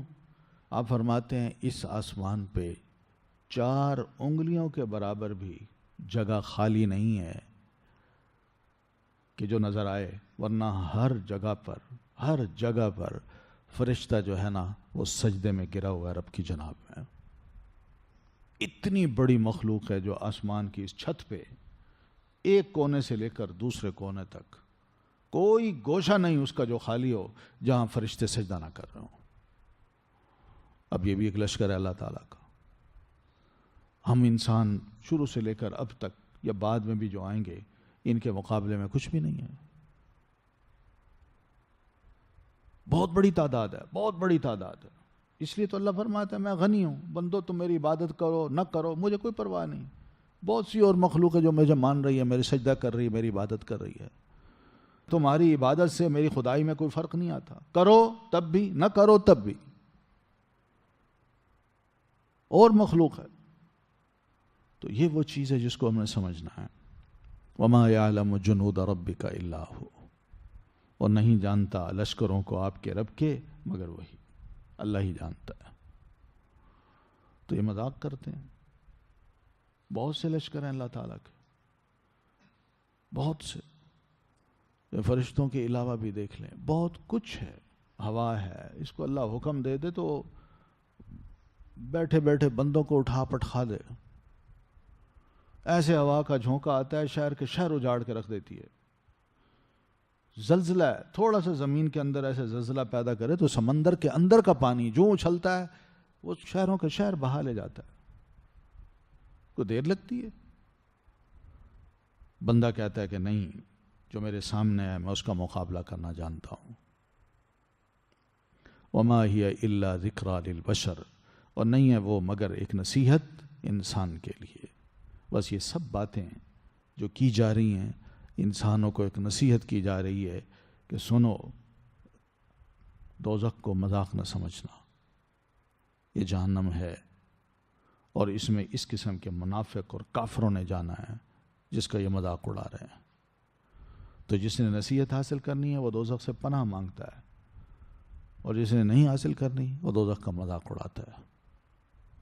اس لیے فرمایا کلا، ہرگز نہیں. لوگوں، کفار، مشرکو، منافقو، تم جس طرح کی باتیں کرتے ہو دین کے بارے میں، اس کی ایمانیات کے بارے میں، قرآن مجید کی گفتگو کے بارے میں تم جو باتیں بناتے ہو، یاد رکھو ایسی باتیں نہیں ہیں. والقمر، قسم ہے چاند کی، واللیل اذ ادبر، اور قسم ہے رات کی جب وہ پلٹ جائے. ادبر کچھ کہتے ہیں یہ دبور سے ہے، اور دبور کہتے ہیں رات کی تاریکی کو. جیسے آتا ہے نا ادبار کا مطلب یعنی راتوں ستارے جب چھپ جاتے ہیں تو تاریکی چھا جاتی ہے. تو تاریکی ہونا مراد ہے اس سے. یعنی رات کو ستارے چلتے چلتے چلتے چمکتے چمکتے چمکتے پھر جا کے ڈوب جاتے ہیں، اور سحری کا وقت ہوتا ہے وہ، یا اس سے ذرا پہلے کا. تو یہ وہ وقت ہے کہ جس وقت آپ نے اللہ تعالیٰ کی تسبیح بیان کرنی ہے. تو یہ تاریکی کا وقت ہوتا ہے. تو کچھ کہتے ہیں کہ ادبر کا مطلب یہی ہے کہ آپ واللیل اذ ادبر، رات چلتے چلتے ستاروں کو جگمگاتے ٹمٹماتے، یا پھر اسی طرح چاند جو اپنی چمک دیتا دیتا جا کے ڈوب جاتا ہے اور ستارے بھی ڈوب جاتے ہیں، اور پھر آسمان پہ بالکل سیاہی چھائی ہوتی ہے. یہ اس وقت کی بھی اللہ قسم کھا رہا ہے کہ یہ سب چیزیں کوئی خود بخود نہیں ہو رہی. یہ بہت بڑی حیران کن تبدیلی ہوتی ہے رنگوں کی، حالات کی، رنگ اور پھر تاریکی کی، روشنی کی. کوئی ڈوب رہا ہے، کوئی ظاہر ہو رہا ہے، کوئی بالکل چھپ گیا ہے، تاریکی تاریکی ہے. یہ سب کچھ جو ہے یہ رونقیں ہیں اس کائنات کی جو اللہ تعالیٰ نے بنائی ہیں، اور ایک ایک شے اس کے پیچھے بہت بڑی قدرت کا استعمال ہے، بہت بڑی قدرت کام کر رہی ہے. وَالصُّبْحِ اِذَا أَسْفَرَ، اور قسم ہے صبح کی جب وہ روشن ہو جائے. اسفار کہتے ہیں اندھیرا ذرا چھٹ جائے اور ہلکی ہلکی روشنی ہو کہ انسان ذرا دور سے کسی کو آتا دیکھ کے پہچان لے یہ فلاں بندہ ہے یا فلاں آدمی ہے. کوئی شے نظر آ رہی ہے اس کو، یہ فلاں بندہ ہے، بلی ہے، کون ہے. اس کو یہ پتہ چل جائے. یہی معنی ہے حدیث کا. آپ فرماتے ہیں اسفروا بالفجر فإنہ اعظم للأجر. فجر کی نماز جو ہے نا وہ پڑھتے پڑھتے روشنی کر دو. کیوں؟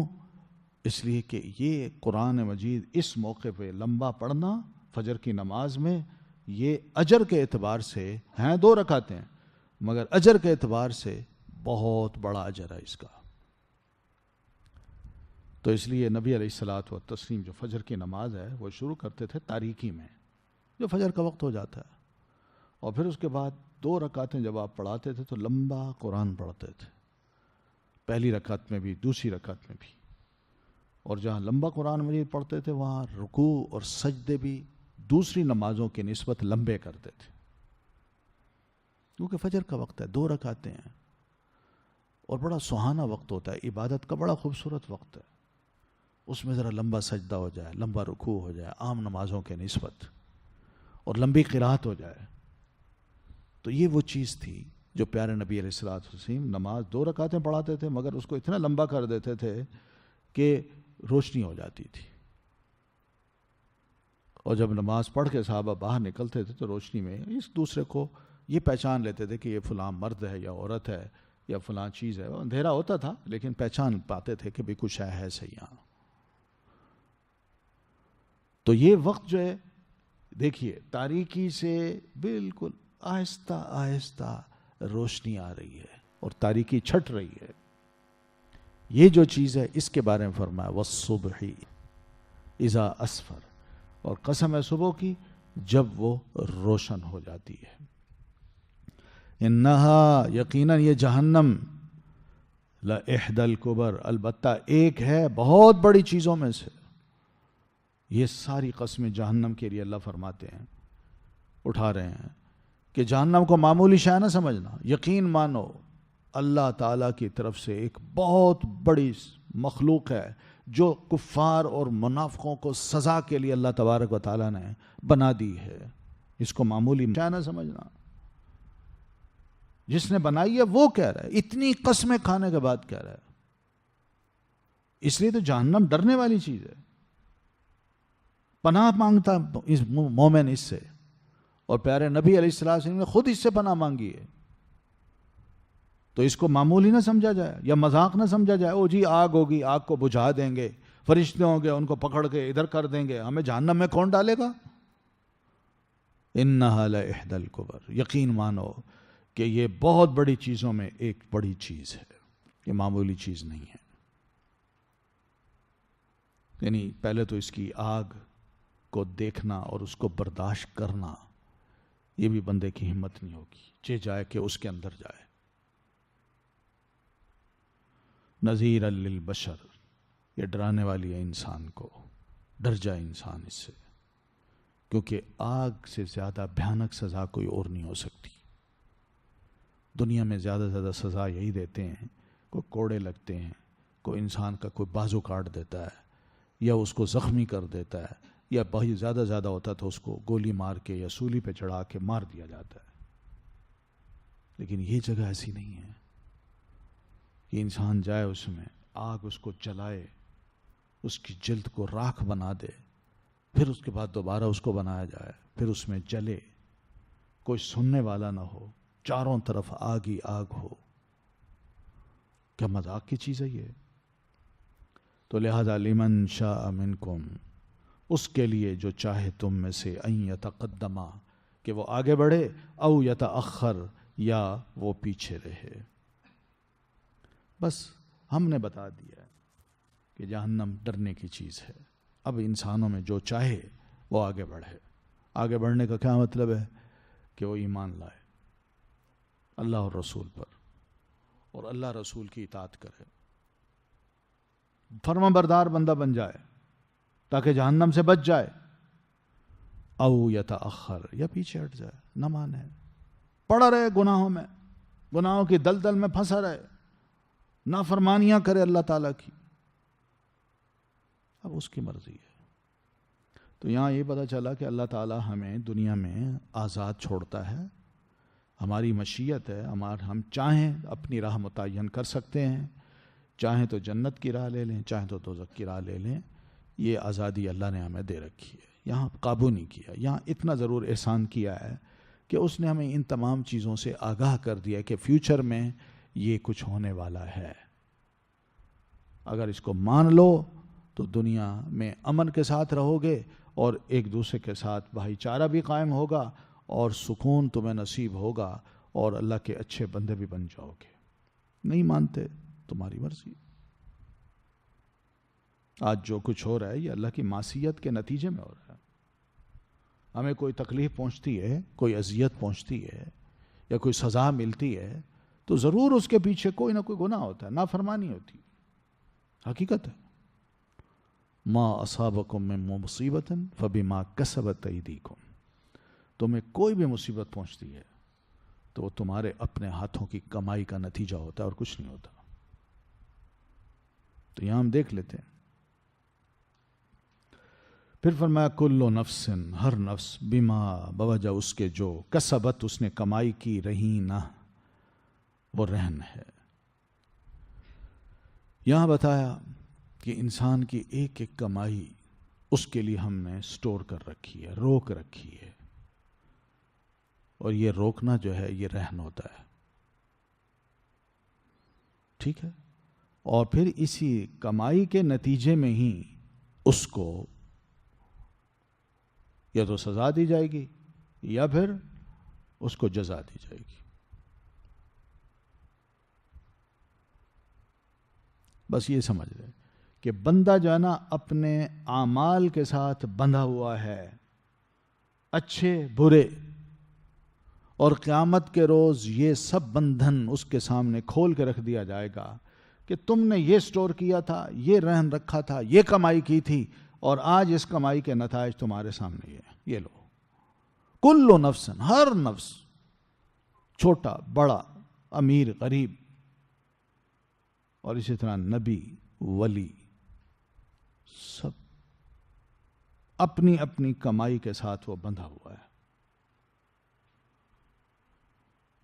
یعنی ہم آزاد نہیں ہیں. ہم یہ نہ سمجھیں کہ ہم نے ماضی میں جو کچھ کیا کون اس کا ریکارڈ رکھتا ہے. نہیں. اللہ تعالیٰ فرماتے رہی نہ، میں نے اس کے ایک ایک عمل کے ساتھ اس کو جوڑ کے رکھا ہوا ہے، بندے کو باندھ کے رکھا ہوا ہے. یعنی ہمارا عمل جہاں کہیں بھی ہے، وہ ہم جو کچھ بھی کرتے ہیں وہ چلا جاتا ہے ایک سٹور میں، کہیں اور نہیں جاتا. یعنی میرا عمل آپ کے سٹور میں نہیں جائے گا، وہ میرے اپنے سٹور میں جائے گا. اور یہ بالکل وہیں جا رہا ہے، وہیں جو میں کہہ رہا ہوں کر رہا ہوں یہ سب کچھ وہیں جمع ہو رہا ہے. اور پھر وہی ریکارڈ کل میرے سامنے لایا جائے گا. یہ تمہاری کمائی ہے، تم اس کے ساتھ بندھے ہوئے ہو. مراد یہ کہ تمہارا اس سے اب ایک رشتہ ہے، تم انکار نہیں کر سکتے، تمہیں ماننا ہے، اور پھر اس کے بعد اسی کے مطابق جزا یا سزا ملے گی. الا اصحاب الیمین، سوائے دائیں ہاتھ والوں کے.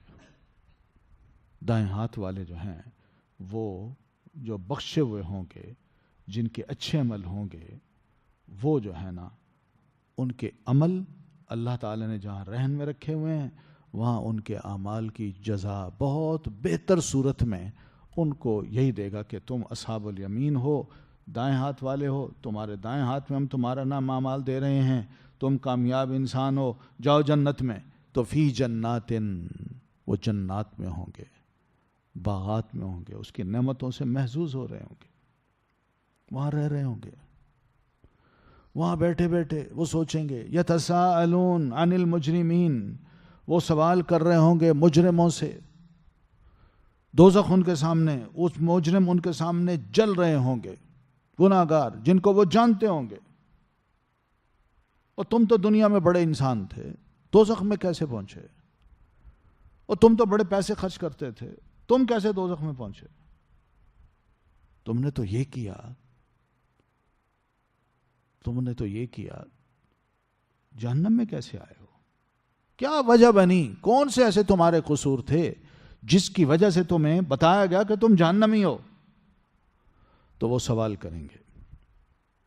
دیکھیے ایک نعمت میں ہے جو جنت میں، وہ اس کے سامنے وہ دوزخی جو ہے نا وہ دوزخ میں چل رہا ہوگا، اور ایسے مجرم کو وہ جانتا بھی ہوگا۔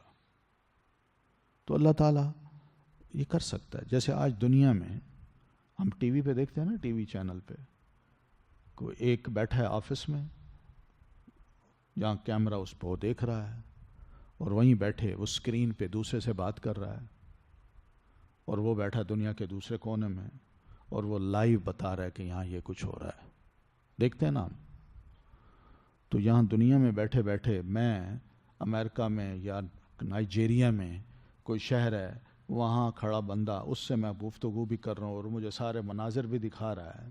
اگر یہ دنیا میں ممکن ہے تو اللہ تعالیٰ کے لیے کون سا مشکل ہے کہ وہ جنت والوں کو دوزخی نہ دکھائے اور جنتی ان سے سوال نہ کر سکیں؟ تو سوال کریں گے، ما سلککم فی سقر، ما کس چیز نے سلکا داخل کیا، کم تمہیں، فی سقر دوزخ میں، وہ کیا گناہ تم نے کیے تھے کہ آج تم دوزخ میں آ گئے؟ کوئی وجہ تو بتاؤ، اتنی بڑی سزا تمہیں کیسے مل رہی ہے؟ یعنی وہ جنت کے بالا خانوں میں اور یہ جہنم کے تہ خانوں میں۔ سوال یہ ہوگا تو وہ جواب میں کہیں گے، کچھ کہیں گے کہ لم نک من المصلین، ہم نماز نہیں پڑھتے تھے۔ کیا مطلب ہے اس کا؟ مومن تھے، مسلمان تھے، مگر نماز نہیں پڑھتے تھے۔ نماز نہ پڑھنے کی سزا ہمیں دی گئی اور ہمیں کہا گیا ہے کہ تم بے نمازی تھے، جاؤ دوزخ میں۔ تو یہ مسلمان ہوں گے، مومن ہوں گے، لیکن نماز جو نہ پڑھے اس کی سزا ہے۔ تو صرف ایمان کافی نہیں ہے کہ میں مومن ہوں تو میرے لیے بس اللہ پر ایمان ہے، رسول پر ایمان ہے، قرآن پر ایمان ہے، تو اس ایمان کی وجہ سے اللہ مجھے بخش دے گا۔ نہیں، عمل الصالحات بھی ساتھ ہونی چاہیے کہ میں نیک عمل بھی کروں، اور ان نیک عملوں میں سب سے زیادہ نیک عمل نماز پڑھنا ہے 5 وقت کا۔ ایک مومن ہو اور وہ نماز نہ پڑھے تو اس کا ایمان بڑا کمزور ہے، ایمان ختم ہو جاتا ہے۔ اس طرح ایمان کو بوسٹ اپ کرنے کے لیے یا جوش دلانے کے لیے یا بڑھانے کے لیے بڑا ضروری ہے کہ بندہ کیا کرے، 5 وقت کی نماز باجماعت پڑھے۔ نبی علیہ الصلوۃ والتسلیم بھی یہی فرماتے ہیں، جو لوگ نماز پڑھنے نہیں آتے، اذانیں سنتے ہیں، گھروں میں بیٹھے رہتے ہیں، میرا دل یہ کرتا ہے کہ تکبیر ہو رہی ہو، لوگ نہ نظر نہ آئیں، تو میرا دل یہ کرتا ہے اپنی جگہ پہ کسی کو کھڑا کروں اور ایک مسلمانوں کا ایک گروپ لے کے جاؤں اور ان لوگوں کو ان کے گھروں سمیت آگ میں جلا دوں۔ یہ جو آپ نے فرمایا اس کی وجہ یہی ہے اور کچھ نہیں۔ اس لیے کہ نماز بہرحال مسلمان پر فرض ہے۔ یہ نماز کی قضا کا مسئلہ تو ہم پڑھتے ہیں، صحابہ کرام میں یہ چیزیں نہیں تھی۔ وقت پہ نماز، کوئی چھوڑنا تو الگ، یہ کبیرہ گناہ ہے، نماز کو چھوڑنا نہ پڑھنا کبیرہ گناہ ہے، اور کبیرہ گناہ بغیر توبہ کے معاف نہیں ہوتا۔ تو ایسے لوگوں کو تو توبہ بھی نصیب نہیں ہوئی، دنیا سے رخصت کرتے ہوتے وقت نماز ہی نہیں پڑھتے تھے، پرواہ ہی نہیں تھی، بس اسی چیز پر کہ بس ہمارا ایمان ہے، ہم کافی اللہ کو مانتے ہیں، رسول کو مانتے ہیں، ان کی محبت دل میں رکھتے ہیں، اور بھائی نماز جب نہیں پڑھتے تھے تو پھر ایسی محبت خاک کی۔ تو پہلا ان کا قصور یہ ہوگا جہنم میں جانے کا، جو بڑی غلطی انہوں نے دنیا میں کی کہ اپنے مسلمان نام ہونے پر یا مسلمان ہونے پر تو اترائے مگر عمل نہ کیا۔ اس لیے کہ نماز پڑھنے سے ہی کفر اور مسلمان کے درمیان فرق ہو جاتا ہے۔ صحابہ یہی کہا کرتے تھے کہ ہم اپنے دور میں کسی کو مسلمان اسی کو سمجھتے تھے جو 5 وقت کی نماز پڑھنے آتا تھا، اور جو نہیں آتا تھا تو ہم سمجھتے تھے غیر مسلم ہے، یہ کافر ہے۔ تو یہ بڑی اہم چیز تھی، تو انہوں نے پرواہ نہ کی۔ آج ہم دیکھیں ہماری مسلمانوں کی اکثریت نماز نہیں پڑھتی، مگر دماغ میں یہی بٹھا ہوا ہے کہ آپ مسلمان ہیں، آپ مومن ہیں۔ آپ نبی صلی اللہ علیہ وسلم کے امتی ہیں، آپ کی شفاعت عظمیٰ ہر مسلمان کو حاصل ہوگی، تو آپ صلی اللہ علیہ وسلم سب کو جنتیں پہنچائیں گے۔ اور بھائی سب نے جانا تھا تو یہ مسجدیں کیوں بنائی ہیں؟ کیوں اذانیں دی جاتی ہیں؟ کیوں خطبے دیے جاتے ہیں؟ کیوں قرآن نے بار بار کہا اقیم الصلاۃ اقیم الصلاۃ؟ نہ ہوتا، کہہ دیتا کافی ہے ایمان، بس پڑھ لو شہادت اشہد ان لا الہ الا اللہ و اشہد ان محمد الرسول اللہ، یہ کہہ دو جنت میں تم چلے جاؤ گے۔ تو کیا ضرورت تھی ان چیزوں کی بنانے کی یا کہنے کی جو قرآن مجید نے کہی ہیں؟ تو اس لیے یہ ناکافی چیزیں ہیں، ہمیں غور کرنا چاہیے اپنے رویوں پر، اپنی اصلاح کرنی چاہیے، ہمیں 5 وقت کی نماز کا عادی بننا چاہیے۔ حقیقت ہے، پہلے تو لوگ یوں ڈرتے تھے کہ ہم سے پہلی رکعت رہ گئی ہے۔ آپ صلی اللہ علیہ وسلم خود فرماتے ہیں کہ جس شخص کی عصر کی نماز اس سے رہ گئی فَكَأَنَّمَا وُطِرَ أَهْلُهُ وَمَالُهُ، وہ بالکل یوں سمجھے جیسے اس کے گھر بار سب کچھ تباہ ہو گیا ہے، آگ لگ گئی ہے، جس طرح دنیا اس کے ہاتھ سے نکل گئی، اس طرح نماز کے رہ جانے سے اس کا بڑا نقصان ہوا ہے۔ ایک نماز کے بارے میں نبی علیہ السلام فرماتے ہیں، فجر کی نماز اور عشاء کی نماز، آپ فرماتے ہیں یہ منافقوں پر بڑی بھاری ہوتی ہے، مومن پر نہیں ہوتی۔ مومن اس کو بڑی آسانی سے پڑھتا ہے، لیکن جو منافق ہے وہ کہتے ہیں یار تھکا ہوا ہوں، نیند آئی ہے گہری، میں کیسے جاؤں، نماز نہیں پڑھتا، بعد میں پڑھ لوں گا۔ عشاء کی نماز وہ بھی دن بھر کی تھکاوٹ کے بعد بندہ چاہتا ہے کہ میں جلدی سو جاؤں۔ آج تو سونے کی بات ہی نہیں ہے، آج تو عشاء کے بعد تو ہماری آنکھیں کھلتی ہیں، تو وہ آنکھیں جب کھلتی ہیں تو وہ نماز پڑھنے کی توفیق نہیں ہوتی، بہت الٹے کام کرنے کی توفیق ہمیں ہوتی ہے۔ تو یہ ساری جو صورتحال ہے اس کو ہمیں دیکھنا چاہیے کہ ہم کہاں کھڑے ہیں۔ لم نکو من المصلین، ہم نماز نہیں پڑھتے تھے۔ پہلا قصور یہ جہنمیوں کو ایک طبقہ یہ بتائے گا کہ ہم مجرم بنے اللہ کی نظر میں اس وجہ سے کہ سب کچھ کرتے تھے، بے شک نیکیاں کرتے تھے اور ویلفیئر کے کام کرتے تھے، صدقہ و خیرات کرتے تھے، زکوٰۃ دیتے تھے، مگر ہم نماز نہیں پڑھتے تھے۔ تو پہلا مجرم یہ ہے کہ لم نکو من المصلین۔ اس لیے نبی علیہ السلام فرماتے ہیں کہ مجرم سے، مسلمان سے یا انسان سے سب سے پہلا سوال جو روز محشر ہوگا وہ یہی ہوگا کہ کیا تم نماز پڑھتے تھے یا نہیں پڑھتے تھے۔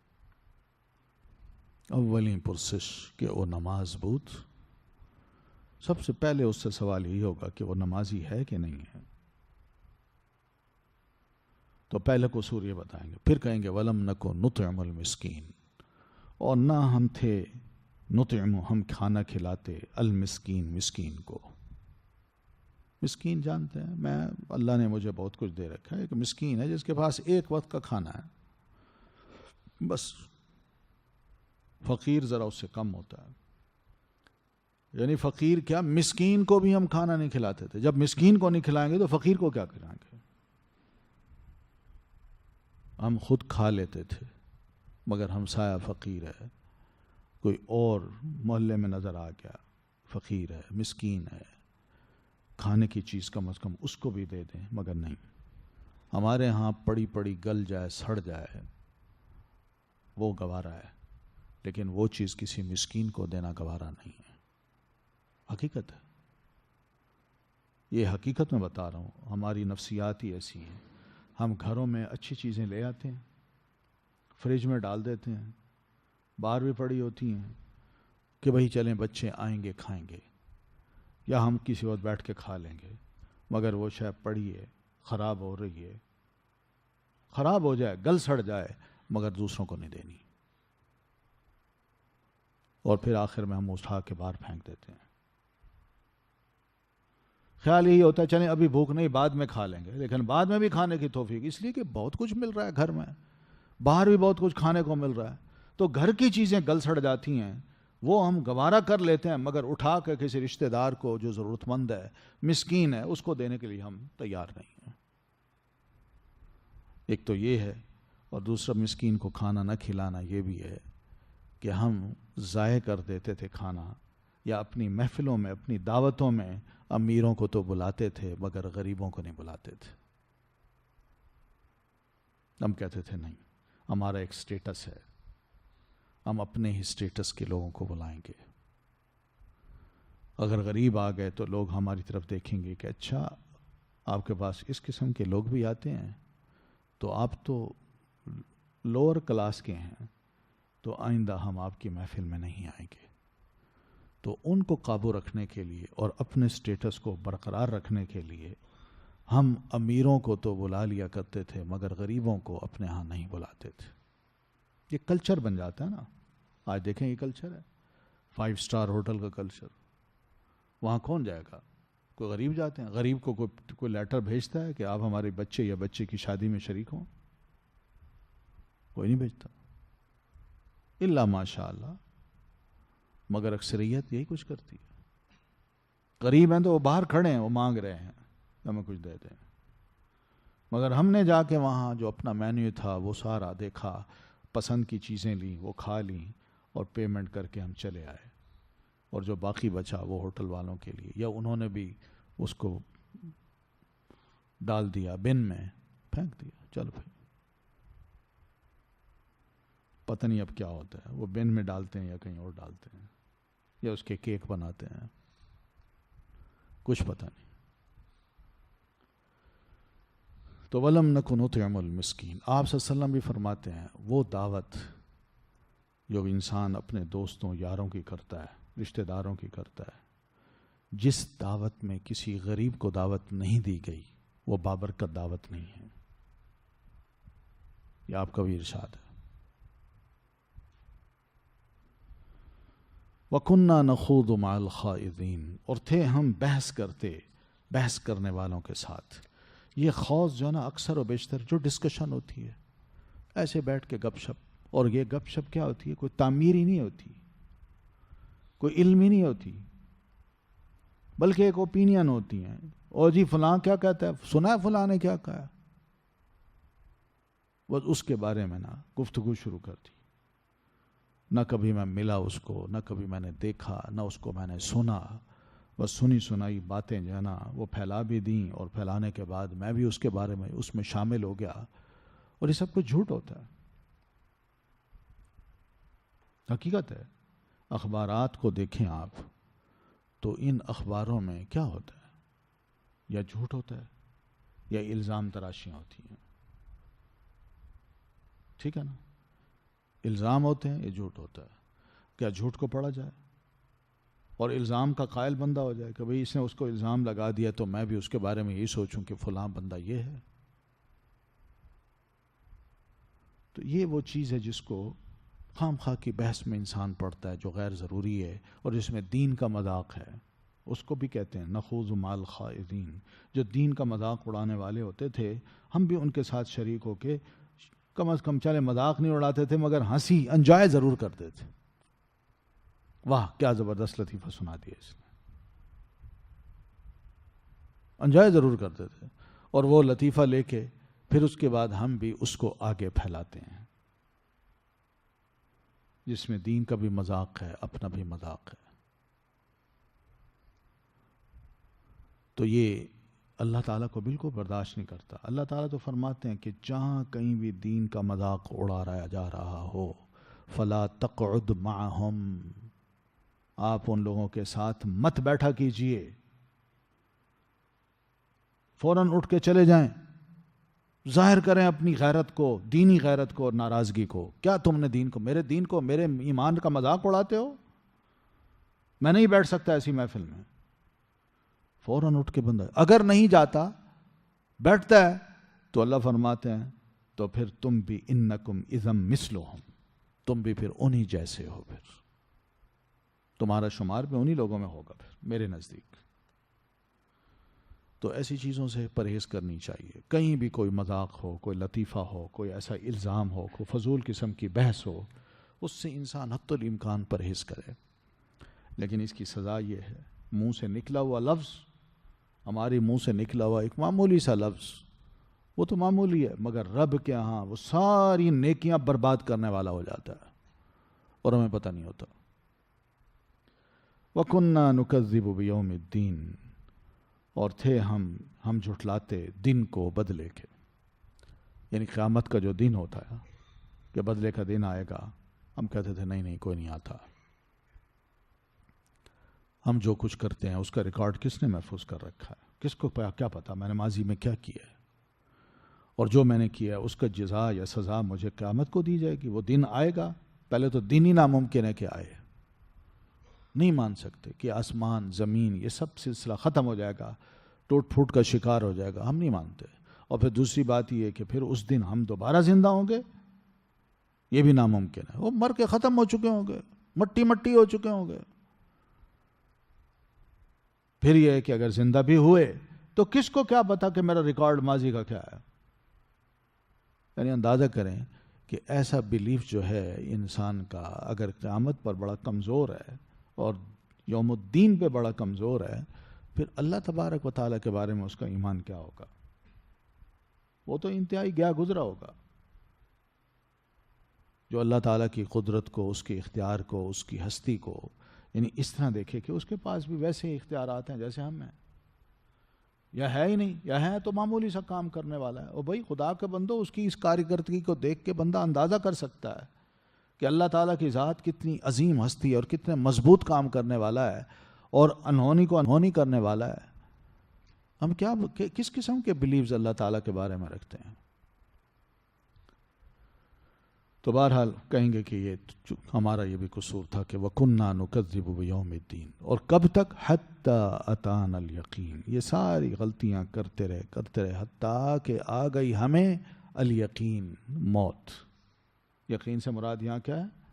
موت، جو یقینی چیز ہے۔ یعنی موت تک ہم اپنے اسی نظریے پر قائم رہے۔ کیا؟ نماز نہیں پڑھنی، نہیں پڑھی ہم نے۔ مسکینوں کو کھانا نہیں کھلانا، ہم نے نہیں کھلایا، ساری عمر نہیں کھلایا، ترس ہی نہیں کھایا ان پہ۔ یا اسی طرح مذاق کرنے والے جو دین کا مذاق کرتے تھے، ہم بھی ان میں شامل ہو کے اینڈ تک دین کا مذاق اڑاتے رہے، اور اسی طرح یوم الدین کو بھی ہم جھٹلاتے رہے، حتیٰ کہ ہم موت کے منہ میں چلے گئے۔ یہ حال تھا ہمارا، اینڈ ہمارا اچھا نہیں ہوا، جس کی وجہ سے ہم دوزخ میں آج پہنچے ہیں۔ یہ جہنمی جنتیوں کو بتائیں گے۔ تو یہاں یقین سے مراد یاد رکھیے موت ہے، یہ یقینی چیز ہے۔ قرآن مجید میں ایک اور مقام پہ بھی نبی علیہ السلام کو فرمایا گا وَاعْبُدْ رَبَّكَ حَتَّى يَأْتِيَكَ الْيَقِينُ، یعنی یقین کا مطلب یہاں یہ نہیں ہے کہ آپ کو یقینی کیفیت ہو جائے تو اس وقت تک تو آپ عبادت کرتے رہیے، جب یقین کی کیفیت آ جائے تو آپ عبادت سے اب اٹھ گئے، اب آپ اللہ کی عبادت نہ کی، اب آپ پہنچا دیے گئے، آپ پہنچ گئے ہیں۔ تو یہ معنی بعض لوگوں نے کر کے اپنے آپ کو عبادت سے ایک طرف کر لیا، فارغ کر دیا کہ ہم پبلک عبادت کریں، ہمیں عبادت کرنے کی ضرورت نہیں، اس لیے کہ ہمیں یقینی کیفیت حاصل ہے۔ تو یہ غلط نظریہ ہے۔ حدیث میں بھی آتا ہے، نبی علیہ الصلاۃ والتسلیم نے ان کے بارے میں یا عثمان بن مظعون کے بارے میں فرمایا فقد جاءہ الیقین من ربہ، تو یہاں یقین سے مراد آپ نے موت لیا کہ ان کو موت آ گئی ان کے رب کی طرف سے۔ تو فما تنفعہم، تو نہ کام آئے گی انہیں شفاعت الشافعین، شفاعت سفارشیوں کی۔ تو سفارشی کون ہو سکتے ہیں؟ فرشتے، نبی، نیک لوگ، یہی ہے نا سفارشی۔ اور یہ سفارش کس کے لیے ہوگی؟ مومن کے لیے ہوگی، کافروں کے لیے نہیں ہوگی۔ تو یہاں پر قصور ان کے یہ ہیں، تو ایسے لوگوں کو قصوروار قرار دے کے اللہ تبارک و تعالیٰ نے دوزخ میں ڈالا، یہ ان کے بڑے بڑے گناہ تھے۔ تو ایسے گناہ گاروں کے لیے کیا نبی سفارش کرے گا؟ کیا فرشتے کریں گے یا نیک لوگ کریں گے؟ اللہ فرماتے ہیں کسی کی سفارش ان کے حق میں کوئی کام نہیں آئے گی، کوئی فائدہ نہیں دے گی ان کو. ٹھیک ہے؟ تو بہرحال یہ بات بھی ذہن میں رہنی چاہیے. ہم مانتے ہیں شفاعت عظمیٰ ہوگی. اللہ کے رسول صلی اللہ علیہ وسلم نے عرش تلے سائے میں سجدہ کرنا ہے، اور بڑا لمبا سجدہ کریں گے اللہ کے حکم سے، اور آپ اللہ تبارک و تعالیٰ کی اس موقع پر حمد و ثنا تسبیحات بیان کریں گے جو اللہ تعالیٰ اس وقت آپ کو سکھائے گا، اور بڑا لمبا سجدہ ہوگا، اور اینڈ میں کہا جائے گا کہ اللہ کے رسول آپ سر اٹھائیے، آپ پوچھئے، مانگیے، آپ کو وہ کچھ دے دیا جائے گا. تو اس وقت آپ فرمائیں گے اللہ میری امت. تو امت کے وہ افراد جو نیک ہوں گے اللہ کی رحمت سے وہ معاف کر دیے جائیں گے. قصور ان کے بھی ہوں گے مگر اللہ ان کو معاف کرتا جائے گا، اور اس طرح معاف ہوتے ہوتے ہوتے بہت سے لوگ اللہ کے حکم سے جنت میں چلے جائیں گے. لیکن جیسا کہ ہم سب جانتے ہیں حساب کتاب کافروں کا نہیں ہونا، ہمارا ہونا. ہمارا کافر تو سیدھے جہنم میں، اصل ہمارا ہونا ہے حساب. تو ایسے لوگ جو رب کی عدالت میں پیش ہو گئے اور اللہ نے ان سے حساب کتاب لے لیا، تو بقول آپ صلی اللہ علیہ وسلم کے ارشاد کے جو آپ نے سیدہ عائشہ سے فرمایا تھا کہ جو پوچھ لیا گیا کہ تم نے یہ غلطی کیوں کی، یہ حساب بڑا سخت ہے.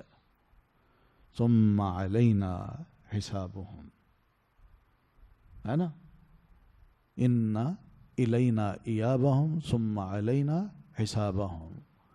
لوگوں کا پلٹ کے ہماری طرف ہی آنا ہے، اور پھر حساب کتاب بھی ہم نے ان سے لینا ہے، یہ ہماری ذمہ داری ہے. تو اللہ نے حساب لینا ہے، وہ ہم سے لینا ہے. کافر سے اللہ کیا پوچھے؟ زیادہ زیادہ ہی کفر کیا نا تم نے، بس ٹھیک ہے، اس سے بڑا کوئی اور گناہ نہیں، جاؤ جہنم میں. پوچھنا اس سے ہے بھئی تم نے کلمہ پڑھا، کیا کلمے کے تقاضے پورے کیے؟ اور اس میں پہلی بات نماز ہے، کیا نماز پڑھتے تھے؟ بس یہیں سے حساب ہو جائے گا. تو فما تنفعهم شفاعت الشافعین. وجہ یہ ہے کہ اکثر و بیشتر دنیا میں رہتے ہوئے ہم یہی سمجھتے ہیں کہ یار کوئی نیک لوگوں سے واسطے ہیں ہمارے، یہ کل کو ہماری سفارش کر دیں گے. سفارش ضرور ہوگی مگر کچھ کر کے جائیں گے تو. یہ یاد رکھیے، جب کچھ ہی نہیں کیا ہوگا تو کون سفارش کرے گا؟ فما لہم عن التذکرۃ معرضین. تو کیا ہے انہیں نصیحت سے اعراض کرنے والے ہیں یہ، یعنی ان کو قرآن نصیحت کر رہا ہے، قرآن خود ایک نصیحت کی کتاب ہے، اس کو کیوں نہیں مانتے؟ کیوں اس سے منہ موڑتے ہیں؟ سنیں اس کو، غور سے سنیں اس نصیحت کو، اس وحی کو، اس سے اعراض نہ برتیں، اس سے عبرت حاصل کریں، اس سے نصیحت حاصل کریں. تو یہ بھاگتے ہیں کأنہم حمر مستنفرہ، گویا کہ وہ ہیں گدھے سخت بدکنے والے. یہی جو خچر ہیں آپ دیکھ لینا، وہ جو کیا ہوتا ہے، وہ جو جس کے اوپر لائنیں ہوتی ہیں وائٹ اور بلیک، زیبرا. تو یہ کیا ہے، جو ہی شیر کو دیکھتا ہے نا بدکتا ہے، بھاگتا ہے. تو یہ اس اشارہ ہے اس طرف، گویا کہ گدھے ہیں مستنفرہ سخت بدکنے والے، فرت جو بھاگے ہوں، من قسورہ شیر سے. قسورہ حبشی زبان کا لفظ ہے، اور حبشی زبان میں قسورہ کس کو کہتے ہیں؟ شیر کو. ٹھیک ہے؟ تو یعنی جس طرح جنگل میں شیر کو دیکھ کے زیبرا بھاگتا ہے یا نیل گائے بھاگتی ہے، تو کیا یہ قرآن مجید کو یہی سمجھتے ہیں کہ ایک شیر ہے اور یہ ان کے سامنے اس طرح کی گائیں بنتے ہیں کہ ان کو کھا جانے والا ہے قرآن مجید؟ اور نہیں ہے بھائی، قرآن بھائی نصیحت کی کتاب ہے، اس سے بدکنے کی کوئی ضرورت نہیں ہے. یہ بندے کو آگاہ کرتی ہے کہ کس طرح تم نے زندگی گزارنی ہے اور کیسا تمہارا انجام ہونا چاہیے. یہ بھلائی کے لیے آئی ہے، خیر کی کتاب ہے. لیکن اس سب کچھ کے باوجود بل یرید کل امرئ منہم، بلکہ چاہتا ہے ہر آدمی ان میں سے ان یؤتا، کہ وہ دیا جائے صحفا منشرہ، صحیفے کھلے کھلے. ان میں سے تو ہر بندہ یہ چاہتا ہے کہ رب العالمین کی طرف سے میرے نام ایک لیٹر ہو کہ تم مومن بن جاؤ، یہ قرآن ہے محمد صلی اللہ علیہ وسلم پر میں نے نازل کیا ہے، اور محمد الرسول اللہ صلی اللہ علیہ وسلم بھی میرے رسول ہیں بھیجے ہوئے. تو یہ بندہ یہ چاہتا ہے کہ اللہ کی طرف سے مجھے ایک کھلا لیٹر ملنا چاہیے جس میں یہ لکھا ہو، تب جا کے میں قرآن کو مانوں گا اور تب جا کے محمد الرسول اللہ صلی اللہ علیہ وسلم کو مانوں گا. تو یہ حالت ہے ان کی. یہ وہی بات ہے نا، جیسے قرآن مجید میں ایک اور موقع پہ اللہ فرماتے ہیں وَإِذَا جَاءَتْهُمْ آيَةٌ قَالُوا لَن نُؤْمِنَ حَتَّى نُؤْتَى مِثْلَ مَا أُوتِيَ رُسُلُ اللَّهِ، کہ ہم بالکل نہیں مانیں گے جب تک کہ ہمیں وہی چیز نہ دی جائے جو اللہ کے رسولوں کو دی گئی ہے. تو وہی رسولوں پر اتری تو کہتے ہیں ہم پر بھی اترے. کتاب اس کو دی گئی تو ہمیں بھی لکھی ہوئی کوئی شے مل جائے جس میں یہ لکھا ہو کہ مسٹر فلاں میں اللہ تمہیں کہتا ہوں کہ یہ محمد صلی اللہ علیہ وسلم میرے بھیجے ہوئے رسول ہیں اور یہ قرآن پڑھ پڑھ کے سناتے ہیں، یہ قرآن میں نے خود ان پر نازل کیا ہے، تو مان لو.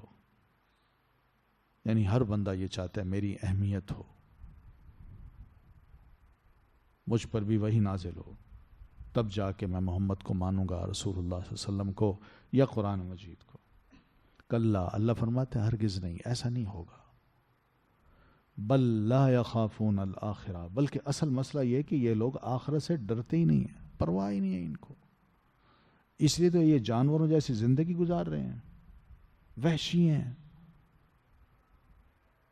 پرواہ نہیں کرتے کسی کی، نہ عزتوں کی پرواہ ہے نہ رشتوں کی. کوئی خوف نہیں ہے آخرت کا کہ ہم جو برے عمل کر رہے ہیں اس کا حساب کتاب ہمیں کل آخرت کو دینا ہے. ان کی پرواہ نہیں ہے، ڈرتے نہیں ہیں، مانتے نہیں ہیں. کلا، اللہ فرماتے ہیں ہرگز نہیں، وہ آخرت آئے گی، یقین مانو اس اور ڈرنے کی چیز ہے. انہو تذکرہ، بے شک یہ قرآن ایک نصیحت ہے، تمہیں بار بار یہ نصیحت کر رہا ہے. مان لو، مان لو، بعد میں پچھتاؤ گے اور اس وقت کوئی فائدہ نہیں ہوگا جب مر جاؤ گے. مرنے سے پہلے تسلیم کر لو. فمن شاء ذکر، تو جو چاہے نصیحت حاصل کرے اس سے. کھلی کتاب ہے، سب کے لیے ہے، مخصوص لوگوں کے لیے نہیں ہے، سب کے لیے پیغام ہے، سب کے لیے محمد صلی اللہ علیہ وسلم اللہ کے رسول ہیں، سب کو دعوت دے رہا ہے یہ قرآن. وما یذکرون الا ان یشاء اللہ، اور نہیں وہ نصیحت حاصل کریں گے مگر یہ کہ چاہے اللہ. اللہ چاہے گا تو تب جا کے ان کو نصیحت حاصل ہوگی، ورنہ یہ نہیں ہے. یہ نبی علیہ الصلوۃ والتسلیم کے دل کو بھی ذرا تھوڑی سی تسلی اللہ تعالیٰ نے دلائی ہے کہ لوگ آپ کی بات نہیں سنتے، آپ کو رسول نہیں مانتے، آپ کی ایک ایک بات سے اعراض کرتے ہیں، تو آپ کو تسلی دلائیے، کوئی مسئلہ نہیں. یہ تکبر، یہ ان لوگوں کا اناد، دشمنی اور آپ کی ادھر حرص کہ کسی طرح مومن ہو جائیں، یہ سب چیزیں اللہ کی مشیت ہوگی تو ہوگا، ورنہ نہیں ہوگا. بس. تو جن کو اللہ تعالیٰ توفیق دے رہا ہے وہ مسلمان ہو رہے ہیں، جن کو توفیق نہیں دے رہا نہیں ہو رہا. تو آپ تسلی رکھیں. ہوا اہل التقوی، وہی لائق ہے تقوی کے. اہل التقوی یعنی ڈرنے کے جتنے بھی راستے ہو سکتے ہیں، اللہ تعالیٰ کی نافرمانی سے بچنے کے اور اس سے ڈرنے کے جو بھی اہل ہو سکتے ہیں، وہ کوئی اور نہیں ہے، اللہ تعالیٰ ہی ہے. اس لیے اس کی حرمتوں کو پامال نہ کیجیے. اور دوسری بات یہ کہ وہ اہل المغفرہ، وہی ہے جو گناہوں کو بخشتا ہے، کوئی اور گناہوں کو نہیں بخشتا. تو اللہ تعالیٰ ڈیزرو کرتا ہے کہ اس سے ڈرا جائے، کہ اس کی حرمتوں کو پامال نہ کیا جائے. اللہ تعالیٰ ڈیزرو کرتا ہے کہ اس سے گناہوں کی معافی مانگی جائے، کسی اور سے گناہوں کی معافی نہ مانگی جائے اور نہ ہی اس کو اہل سمجھا جائے. ٹھیک ہے؟ تو یہ وہ صورت ہے جس کی طرف ان سارے مکی لوگوں کو، قریشی لوگوں کو دعوت دی گئی اور سمجھایا گیا، اور اللہ تبارک و تعالیٰ کا بھی ایک بڑا زبردست تعارف کرایا گیا اس صورت میں. سبحانک اللہم و بحمدک، اشہد ان لا الہ الا انت، استغفرک و اتوب الیک.